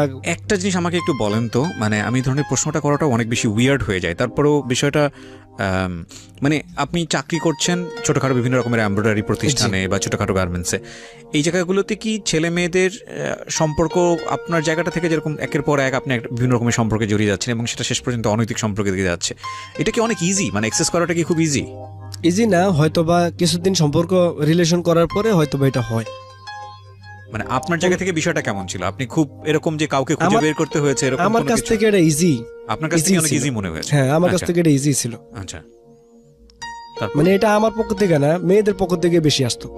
আচ্ছা, তো কথা বলতেন মেয়েটার সঙ্গে? হ্যাঁ, মেয়েটার সাথে ওই যে ফোনে কথা বলতাম, ওই যে 3 মাস 6 মাস পরে ফোন দিত, 2 মিনিট কথা বলতাম, হুম। এতটুকুই। হুম। তাই এইভাবেই 3 বছর পার হয়ে যায়। এই 3 বছরের ভিতরে তো এত ঘটনা ঘটলো। আচ্ছা। তখন ওর মার সাথে আমার কথা হইতো, তো ওর মা আমারে ডাকলো যে তুমি আমার বাসায় আসো। হুম। পরে আমি ওর বাসায় গেলাম। হুম। যাওয়ার পরে ওর মা আমারে হঠাৎ করে বলতেছে যে বাবা তুমি তো আইসো, তো তুমি, মেয়েটার নাম আমি বলতে চাইতেছি না, বললে হয়তো বা ঠিক আছে, প্রয়োজন নাই। হ্যাঁ, বলেন। তো আমার বলতেছে যে তুমি আসছো, তো এখান দিয়ে কিছু একটা ঘটনা হয়ে গেছে। তাই আমি বলি, কি ঘটনা আন্টি? পরে আমার বললো যে ও তো একটা ছেলের সাথে মাত্র 1 সপ্তাহ ধরে রিলেশন হয়েছে। ওর মা এটা বলতেছে? হ্যাঁ, ওর মা ওর মা জানতো না যে আপনি, আচ্ছা, ওর সঙ্গে আপনি কথা বলতেন মানে নরমালি কথা বলতেন? নর্মালি কথা বলতাম, ওই যে 3 মাস পরে একদিন 2-4-5 মিনিট, এতটুকুই। আচ্ছা, তো তো উনি মা আমার, আপনাকে চিনতো? হ্যাঁ, ওর মা আমার দেখে নাই কখনো, কিন্তু এমনি ফোনে কথা বলতাম। হুম। তাই আমার বলতেছে যে ওরে অনেকদিন ধরে কথা বলতেছো, হুম। তাই এখন আমি তোমার কাছে একটা কথা বলি, এই যে আমার মেয়ে তো একটা ছেলের সাথে সম্পর্ক হয়েছে, তেমন ছেলেটারে আমি খবর পাঠাইছিলাম। পরে ছেলেটা বাসায় আসছিল, ছেলেটার আমার পছন্দ হয়নি। হুম। এখন বাবা তোমার আমার পছন্দ হয়েছে, তোমার সবকিছু ভালো লাগছে আমারতে, এখন দেখো তুমি ওরে কইয়া বুঝিয়া দেখো। হুম। দেন ও আমার প্রতি একটু আমি রাগ, কেন আমি বাসায় আসলাম। হুম। তা আমার বলতেছে আপনি কেন আমাদের বাসায় আসছেন? আমি কি বলছি আপনার, মানে আমার রাগারাগি করে বলতেছে। হুম। তা আমি বললাম তুমি এতদিন আমার সাথে কথা বললা ঘন্টার পর ঘন্টা, সারা রাত, এখন তুমি বলতেছো যে কেন বাসায় আসলাম। তো আমার বলতেছে যে আপনি চলে যান, আপনার কখনো বাসায় আইসেন না। আচ্ছা। তখন আমার জিনিসটা একটু খারাপ লাগলো যে এতদিন ধরে কথা বললাম, রিলেশন হইলো, আর এখন বলতেছে এই কথা। তো ঠিক আছে, তো আমি আবার ওরে বললাম যে ঠিক আছে, তুই যেহেতু বলছস, তাহলে তোর মারে আমি মা ডাকছি, আর উনিও আমার ছেলে ডাকছে, তাহলে তুই যার লোকই সম্পর্ক করস, তোর বাসায় আমি আমু জামু খামু ঘুমামু, আর দেখমু তুই কার সাথে সম্পর্ক করস। তো যাও, আমি এই কথা বলে চলে আসছি। তোর মা হয়তো বা ওরে বুঝাইছে, বোঝানোর পরে 1 সপ্তাহ পরে আমার ফোন দিয়ে বলতেছে যা হয়েছে সরি, বলে গেছে। এই সরির মধ্যেই তার সাথে আমার রিলেশন আবার শুরু হইলো। ফোনে কথা হইতো, সপ্তাহে সপ্তাহে আমি তার সাথে দেখা করতাম, হাঁটতে জেলাইসা এখানে সেখানে যেখানে মন চাইতো আর কি চলে যেত। তো এইভাবে চলতে চলতে হঠাৎ করে ঈদ আসলো। তো ঈদে ওরে আমি মার্কেট টার্গেট করে দিলাম, করে দিয়া তারে আমি বললাম যে মানে তার প্রতি আমার একটু ইয়া ছিল যে তার সাথে আমার অনেক কিছু সম্পর্ক করব। মানে আপনার টার্গেটই ছিল এটা? টার্গেটই ছিল যে আমি, যেহেতু আমার সাথে একটা মানে ইয়া করলো, 2 নাম্বারই করলো, যে আমার সাথে এতদিন সম্পর্ক। না, আমি একটা জিনিস কিছুতেই বুঝতে পারছি না। আপনি এই ধরনের অসুস্থ একটা সম্পর্কের মধ্যে কন্টিনিউয়াসলি যাচ্ছেন, আপনার ওয়াইফ এটা ইনফর্ম এরকম একটা দুর্ঘটনা ঘটে গেল, আপনার ওয়াইফের কাছ থেকে আপনার কোনো প্রেশার আসতো না? না, ওয়াইফ, ওই যে বললাম যে ওয়াইফটা বাড়িতে রেখে আসছি, ওই বাড়িতে পড়ে রয়েছে, যোগাযোগও করতেন না? আমার ওয়াইফ আমার কোনোদিন ফোন দেওয়া বলো না যে তোমার এখন বাড়িতে আসতে হইব। আপনার বাচ্চাটার খোঁজ খবর নিতেন আপনি? হ্যাঁ, আমার প্রতি সপ্তাহে আমি ফোনে বাড়িতে টাকা পাঠাইতেছি, যখন বলতেছে যে এই সমস্যা আমি বাড়িতে চলে যেতেছি, প্রতি মাসে আমি 2-3 বার করে বাড়িতে যাই, যে আমার ছেলের জন্য মার্কেট এটা হেডা যা লাগতেছে তা নিয়ে যাইতেছি। ছেলে ফোন দেওয়া বলতেছে বাবা এটা লাগবো, সাথে সাথে টাকা পাঠাই দিতেছি, এভাবে চলতেছে আর কি। তো আমার ওয়াইফও এগুলি মানে ইয়া করে না। তো যাও, ওর বাসায় ওর নিয়ে আমি আপনার আবাসিক হোটেলে গেলাম। আচ্ছা, আমি আর এই জাতীয় জিনিসগুলো কন্টিনিউ করতে চাচ্ছি না। আপনি এগুলো একের পর এক করেই গিয়েছেন এবং এটার সংখ্যা নিশ্চয়ই অনেক বড়। হ্যাঁ, অনেক বড়। আচ্ছা, তো এরপরে আমি একটু ইফেক্টের দিকে আসতে চাই। এরপরে কি হয়েছে, মানে আপনি কি এগুলো এখনো চালিয়ে যাচ্ছেন নাকি স্টপ করেছেন কোনো না কোনো ঘটনার প্রেক্ষাপটে? বর্তমানে স্টপ করেছি, মানে এই জিনিসগুলো আমি স্টপ করে দিছি একেবারে। আচ্ছা। কিন্তু যে মেয়েটার কথা বললাম, এই মেয়েটার প্রতি আমি অনেক মানে দুর্বল। লাস্টে যে মেয়েটার কথা বলছেন, যে আচ্ছা, কেন দুর্বল আপনি? কেন দুর্বল? এই মেয়েটার সাথে আমার শারীরিক সম্পর্ক হয়েছে, তো আর পরবর্তীতে তার সাথে অনেকবার, তো হঠাৎ করে ওর মা মারা যায়, যে আন্টির সাথে আমি কথা বললাম আর কি, তোর মা মারা যায়, ওর ফ্যামিলিতেও ওই গার্ডিয়ান, 2টা বোন, বাড়িটাই নাই, বাপটা মানে কাজ কাম করে না, নিজে ঘুরে আর খায়। তো ওরও গার্ডিয়ান হিসাবে কেউ নেই, ও আমার গার্ডিয়ান হিসাবে মানে। আমার একটু জানা দরকার, সেটা হচ্ছে যে আপনি মেয়েটার প্রতি দুর্বলটা কেন? দুর্বলটা হইলো যে মানে মন থেকে যে একটা ভালোবাসা তৈরি হয়েছে মেয়েটার হ্যাঁ, প্রতি। ওর প্রতি আমার ওই মেয়েটা ভালোবাসাটা আপনার ফ্যামিলি সম্পর্কে জানে? আপনার বাচ্চা কাচ্চা আছে এগুলো জানে? প্রথম জানতো না, এখন জানে। পরে তার সাথে আমার যখন সবকিছু হয়ে যাওয়ার পরে সবকিছু বলতে কি, বিয়ে শাদী হয়েছে? বিয়ে শাদী, হ্যাঁ বিয়ে হচ্ছে। আপনি মেয়েটাকে বিয়েও করছেন? জি। আপনার ওয়াইফের পারমিশন নিয়েছেন? জি না। আপনি মেয়েটাকে বিয়ের আগে জানিয়েছেন আপনার একটা বাচ্চা আছে, বউ আছে? মেয়েটা বিয়ের আগেই জানছে যে আমার ছেলে আছে, বউ আছে। আচ্ছা, তার এটা জেনে আপনাকে বিয়ে করেছে? জি। আচ্ছা, জানার পরে ব্যাকআপ হয়ে গেছিল গা, পরে আবার তার থেকেই আবার রিলেশনটা হইলো। আচ্ছা, হওয়ার পরে সে আপনাকে বিয়ে করেছে? কত হ্যাঁ। টাকা দেন মোট দিয়েছেন? 2,01,000 টাকা। কবে বিয়ে করেছেন? বিয়ে করছি 6 মাস। আপনার স্ত্রী এটা জানে? জি না। আপনার প্রথম স্ত্রী জানে না? আজকে আপনি রেডিওতে এসে ফার্স্ট টাইম এটা বললেন। জি। আচ্ছা, আমাদের রাষ্ট্রীয় নিয়ম অনুযায়ী আপনি যদি দ্বিতীয় কাউকে বিয়ে করেন সেটাতে আপনার প্রথম স্ত্রীর পারমিশন লাগবে, নইলে আপনি এবং আপনার স্ত্রী দুজনেই অপরাধী। এবং আপনার স্ত্রী যদি ক্লেইম করে, সেকেন্ড স্ত্রী, যে না আমি বিষয়টা জানতাম যে সে অবিবাহিত, তাহলে আপনি দুই সাইড থেকে অপরাধী। এটা কি আপনি জানেন? জি। জানার পরেও আপনি কাজটা করেছেন। এখন আমি তো তার প্রতি দুর্বল, তারা ছাড়া আমি থাকতে পারি না। ভাই, আমরা যখন কোনো অপরাধ করি, একটা মানুষ যখন ড্রাগ নেয়, কেন ড্রাগ নেয়? কারণ সে ড্রাগের প্রতি দুর্বল। সে দুর্বল জায়গাটা অন্য জিনিস। আপনার কথা হচ্ছে দুর্বল হলেই মানে আপনি সে অন্যায়টা করে ফেলুন, বিষয়টা এরকম না। কিন্তু আজকে আপনি যেহেতু সিক্রেটসে আসছেন, আপনাকে জাজ করার দায়িত্ব বা অনুষ্ঠানের নিয়ম কোনোটাই নাই। কিন্তু আমি আপনাকে কোশ্চেনগুলো এই কারণে করছি আপনার ফিলিংসটা জানার জন্য। আপনার চেয়েও অনেক বড় বড় ভুল অনেক মানুষই করেন, এবং এখানে অনেক ধরনের গেস্ট আমি পেয়েছি যারা 1টা 2টো 3টে 4টে বিয়ে করেছে। 2টা 3টা জিনিস আমি বলি মোটা থাকে। একটা হচ্ছে যে যদি ব্যাকগ্রাউন্ডে থাকি, তাহলে ব্যাকগ্রাউন্ডের জায়গা থেকে একটা জিনিস আমাদের মেনে নিতেই হবে যে সঠিক পারিবারিক যেই কাঠামোটা থাকা প্রয়োজন ছিল আপনার ক্ষেত্রে, আপনি সেটা পাননি, এবং না পাওয়ার কারণে অনেক সময় অনেক উল্টাপাল্টা সিদ্ধান্ত নিয়েছেন। জীবনে একটা কিছু করছেন, ওইটা লায়াবিলিটি বা কোনো মানুষের জন্য করা, কোনো মানুষকে ভালো ভালো ভালো মনে করে করা, বা আপনি একটা খারাপ কাজ করছেন, এই খারাপ কাজ করলে আপনার পরিবারের মানুষের উপরে একটা ইফেক্ট তৈরি হবে, এই দায়বদ্ধতা আপনার ছিল না। আপনার বাবার ক্ষেত্রেও আপনার বাবা একটা ছন্নছাড়া জীবনযাপন করেছে। আপনার মার কথা আপনি যখন মনে করেছেন আপনার মনের মধ্যে ঘৃণা তৈরি হয়েছে। সুতরাং মার জায়গাটা থেকেও একটা ভালোবাসার জায়গা ছিল না, তার মানে আপনার কোনো পিছুটান ছিল না। তো সেই জায়গা থেকে পিছুটান না থাকা একজন মানুষ খুব সহজে অপরাধ করতে পারে, যে আমার তো আসলে দেখারও কেউ নেই, বলারও কেউ নেই, আমার একটাই মাত্র জীবন, ঠিক আছে আমি করলাম, আমার মনে চেয়েছে আমি করলাম। তো অপরাধ আসলে যেই অ্যাঙ্গেলে হয়েছে সেটা যদি বলি ক্রাইম ইন আ সেন্স, ঠিক ওই অর্থে মানুষ খুন করার মতো ক্রাইম না, কিংবা নিজেকে ধ্বংস করে দেওয়ার মতো ক্রাইম না। যেই জিনিসটা আপনি নিজে নিজে করেছেন সেটা হচ্ছে এক ধরনের সামাজিক পারিবারিক জীবনে এক ভয়ানক রকমের কিছু ডিসিশন নেয়া। বিপদগামী অনেকগুলো সম্পর্কের মধ্যে আছেন। এই অনৈতিক সম্পর্কগুলো মানুষের জীবনকে তছনছ করে দেওয়ার জন্য এনাফ। প্রথমত ধর্মীয়ভাবেই জিনিসটা উচিত না, এবং দ্বিতীয়ত যেটা আমাদের সামাজিকভাবে ওই জিনিসগুলো আমরা কেউ প্রশ্রয় দিই না। আমাদের বাংলাদেশি কালচার কমিউনিটিতে এটা প্রশ্রয় দেওয়ার মতো বিষয় না। এবং তারপরে যেটা হলো যে আপনার দ্বিতীয় বিয়েটা করা, এবং দ্বিতীয় বিয়েটা আপনি করেছেন শুধুই একটা মানসিক শান্তির জায়গার জন্য। আপনার প্রথম স্ত্রী আজকে প্রথম জানলো, আপনি কি এক্সপেক্ট করতেছেন যে এটা কি হতে পারে জানার পরে? হয়তো বা মানে এটার প্রতি আমি একটু ভয় পাইতেছি যে আমার বড় ওয়াইফ যদি জানে। না, ভয় পাচ্ছেন কেন? আপনার প্রথম স্ত্রী তো আপনার আগের বউয়ের, যিনি কনসিভ করেছিলেন আরেকটা অবৈধ সম্পর্ক, সেখানে তো বলছিল যে বিয়ে কনসিভ করছিল, কিন্তু তার প্রবলেম হইলো তার মাথার একটু গরম, মানে যে কোনো দুর্ঘটনা সে খারাপ মধ্যে করে নিতে পারে। আপনার ফার্স্ট ওয়াইফ? জি। তো আগেরটা যেহেতু মেনে নিয়েছিলেন, এটা কি আপনাকে উৎসাহ দিয়েছে যে এটা যেহেতু করবো? না, এটা তো এই সম্পর্ক তো জানেই না আমার যে এই সম্পর্কটা, এটা মানে প্রেমের সম্পর্ক। আপনি যতটুকু বললেন, আমি একটা কথাই বলতে পারি যে আপনার ওয়াইফও অনেকখানি তাই। কারণ যখন সেরকম আঁচ পেয়েছে যে আপনি এরকম একটা সম্পর্কের মধ্যে আছেন, তখনই তো আপনাকে সতর্ক করা উচিত ছিল, বা তার যে প্রবলেমগুলো আছে সেগুলো আইডেন্টিফাই করে সেগুলো সমাধানের দিকে যাওয়া উচিত ছিল। সেগুলোও সে করেননি। এখন সেই জায়গাটা থেকে আপনি হয়তো মনে মনে সাহসও পেয়েছেন যে ঠিক আছে একটা করে ফেলি, তারপরে যা হয় হবে। আপনার দ্বিতীয় স্ত্রী কি করছে এখন? চাকরি করতেছে। চাকরি করে। আমি জানি না এই সম্পর্কটা কোন দিকে যাবে, তবে এটা ঠিক যে ভবিষ্যৎটা আসলে ভালো হবে না, এটা বোঝা যায়। আপনার সন্তানের বয়স কত? আমার সন্তানের বয়স এখন 6 বছর। ছেলে? জি। ওকে। তো আপনি আজকে সিক্রেটসে এই কথাগুলো কেন বলতে আসলেন? মানে আমি এই জিনিসগুলো এখন আমার মানে খুব মানে চিন্তা করলে খুব খারাপ লাগে। আমি রাত্রে ঘুমাইতে পারি না। যখন দিনে ডিউটি করি রাত্রে ঘুমাইতে পারি না, যখন রাত্রে ডিউটি করি দিনে আমার ঘুম হয় না। মানে আমার মোট কথা আমার এইসব চিন্তা করতে করতে আমার ঘুম নেই যে আমার ছেলেটার কি হবে, আমি কি একটা ভুল করলাম। মানে এই জিনিসটা চিন্তা করতে করতে আমি দিন রাত পার করে লাইতেছি।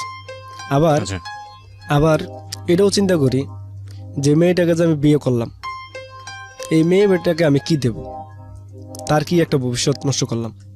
মানে এগুলি চিন্তা করতে করতে আমার মানে এক কথায় আমি একবার অসুস্থ হয়ে পড়ছিলাম। হুম মানে এখন আর আমার যখন আমার ছেলেটার কথা চিন্তা করি যে আমি বাড়িতে গেলে যখন আমি চলে আসবো ব্যাগটা কাঁধে নিয়ে যখন আমি ফিরে আসতে নেই, হুম তখন আমার বাচ্চা আমার পিছন থেকে দৌড় দিয়ে এসে বাবা করে জড়ে ধরে। আচ্ছা যখন জানবে যে আমার বাবা একটা বিয়ে করছে, তখন তো আর এই কাজটা করবে না, রাইট তখন কিনা করবে আমার Right. মতোই। রাইট। মানে এই চিন্তা এখন আমার মাথায় ঢুকছে।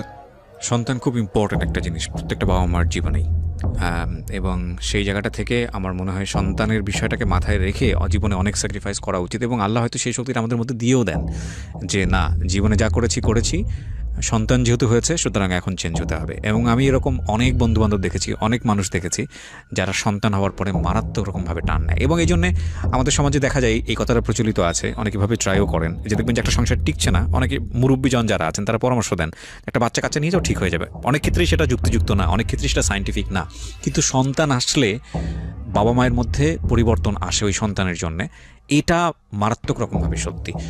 তো ঠিক আছে, যেহেতু আমি একটা জিনিস বুঝি যে রিয়ালাইজেশন খুব ইম্পর্টেন্ট প্রত্যেকটা মানুষের জীবনে, বিকজ আপনার বয়স এখন 29, আপনি শুরুতেই যেটা বলছিলেন, বাকি 29 বছর যদি আল্লাহ আপনাকে বাঁচায়, তাহলে এই 29 বছরের জীবনে যে আপনাকে দিয়ে ভালো কাজ হবে না এটার নিশ্চয়তা নাই। সুতরাং সেই জায়গাটা থেকে আমি মনে করি যে আপনি যেহেতু উপলব্ধি করতে পেরেছেন, সেটা একটা মারাত্মক রকমের পজিটিভ দিক। যে কোনো মানুষই ভুল করে উপলব্ধি করলে ওই মানুষের দ্বারা ভালো কিছু করা সম্ভব। আমার মনে হয় আপনার সন্তানের দিকে ফোকাস করেই আপনার বেটার লাইফ লিড করা উচিত, এটা একটা বিষয়। আর এই যে দুটো ঘটনা আপনি ঘটিয়েছেন, প্রপার রাইট মানে হক যেটাকে বলে, স্ত্রীর হক, সন্তানের হক, এটা কিন্তু বাবার দায়িত্ব। সেই জিনিসটা যেন কোনোভাবেই কারো দিকে থেকে কোনো প্রকার কম না হয়, এটা আপনার খেয়াল রাখাটা উচিত। আর লিগেলি যদি তারা দাবি করে বসেন অন্যায়ের জায়গাটা থেকে, সেক্ষেত্রে আপনি ফেঁসে যাবেন, এটাও আমি বলেছি আপনাকে। আর আজকের এই অনুষ্ঠানটি প্রচারের মূল উদ্দেশ্য হচ্ছে, প্রিয় শ্রোতা, যে কোনো বিপদগামী সম্পর্কে আমাদের একটা সিদ্ধান্তের দিকে নিয়ে যায়, এবং সেই সিদ্ধান্ত জীবনে ভয়াবহভাবে আসে। কারণ গড পেনাল্টি একটা মারাত্মক জিনিস, এবং সেই পেনাল্টির কাছাকাছি আসলে কোনো লিগ্যাল পেনাল্টি বলেন বা রাষ্ট্রীয় বা আইনগত বা সমাজগত বা কমিউনিটিগত পেনাল্টি, সেগুলো কিছুই না আসলে। এই জন্যই আল্লাহ আমাদের মধ্যে বিবেক দিয়েছেন। তবে এটা ঠিক যে আমরা অন্যের ভুল থেকে শিখবো, এটাও ঠিক। পাশাপাশি এটাও ঠিক যে আমরা কোনো মানুষই ধোয়া তুলসীর পাতা না, সবার জীবনেই কম বেশি ভুল আছে। সুতরাং আমরা যেন ক্ষমা করতে শিখি, কারণ ক্ষমা একটা মহত্তম গুণ। একটা মানুষ ভুল করে সে যদি রিয়েলাইজেশন জায়গাটা থেকে রিটার্ন আসে, এবং তাকে যদি আমরা সেই অনারটুকু দেই, এবং তাকে যদি আমরা সেই রেসপেক্টটুকু করি, তাহলে ওই মানুষটার দ্বারা অনেক ভালো কিছু সম্ভব। আর একটা মানুষকে যদি আমি একটা ভুলের কারণে কালার করে ফেলি এবং সারাটা জীবন যদি তাকে আমি ওইটা নিয়ে খোটা দেই, তাকে যদি আমি ভালো কাজ করার সুযোগ না দিই, তাহলে ওই মানুষটা কিন্তু ভয়ানকভাবে একটা সময় যদি নিজের মধ্যে রিয়ালাইজ করে যে না, আমার প্রয়োজনীয়তা ফুরিয়ে গেছে এবং আমাকে দ্বারা আর কোনো ভালো কাজের কেউ এক্সপেক্টও করে না, তাহলে এই মানুষটা কিন্তু ভয়ানকভাবে আপনার জীবনে ফিরে আসতে পারে। সুতরাং তাকে স্পেস দেওয়া উচিত। এবং একটা কথা আছে, আমি কোট অ্যান্ড কোট বলতে পারছি না, আমাদের ধর্মে ওই জিনিসটা আছে, সেটা হলো যে সংসার জীবনের ক্ষেত্রে এটা বলা হয় যে কোনো মানুষের যদি তুমি জানো যে এই অপরাধটা আছে, মানে লাইক হাজব্যান্ড যদি জানে ওয়াইফের এই অপরাধটা আছে, বা ওয়াইফ যদি জানে হাজব্যান্ডের এই অপরাধটা আছে, জানার পর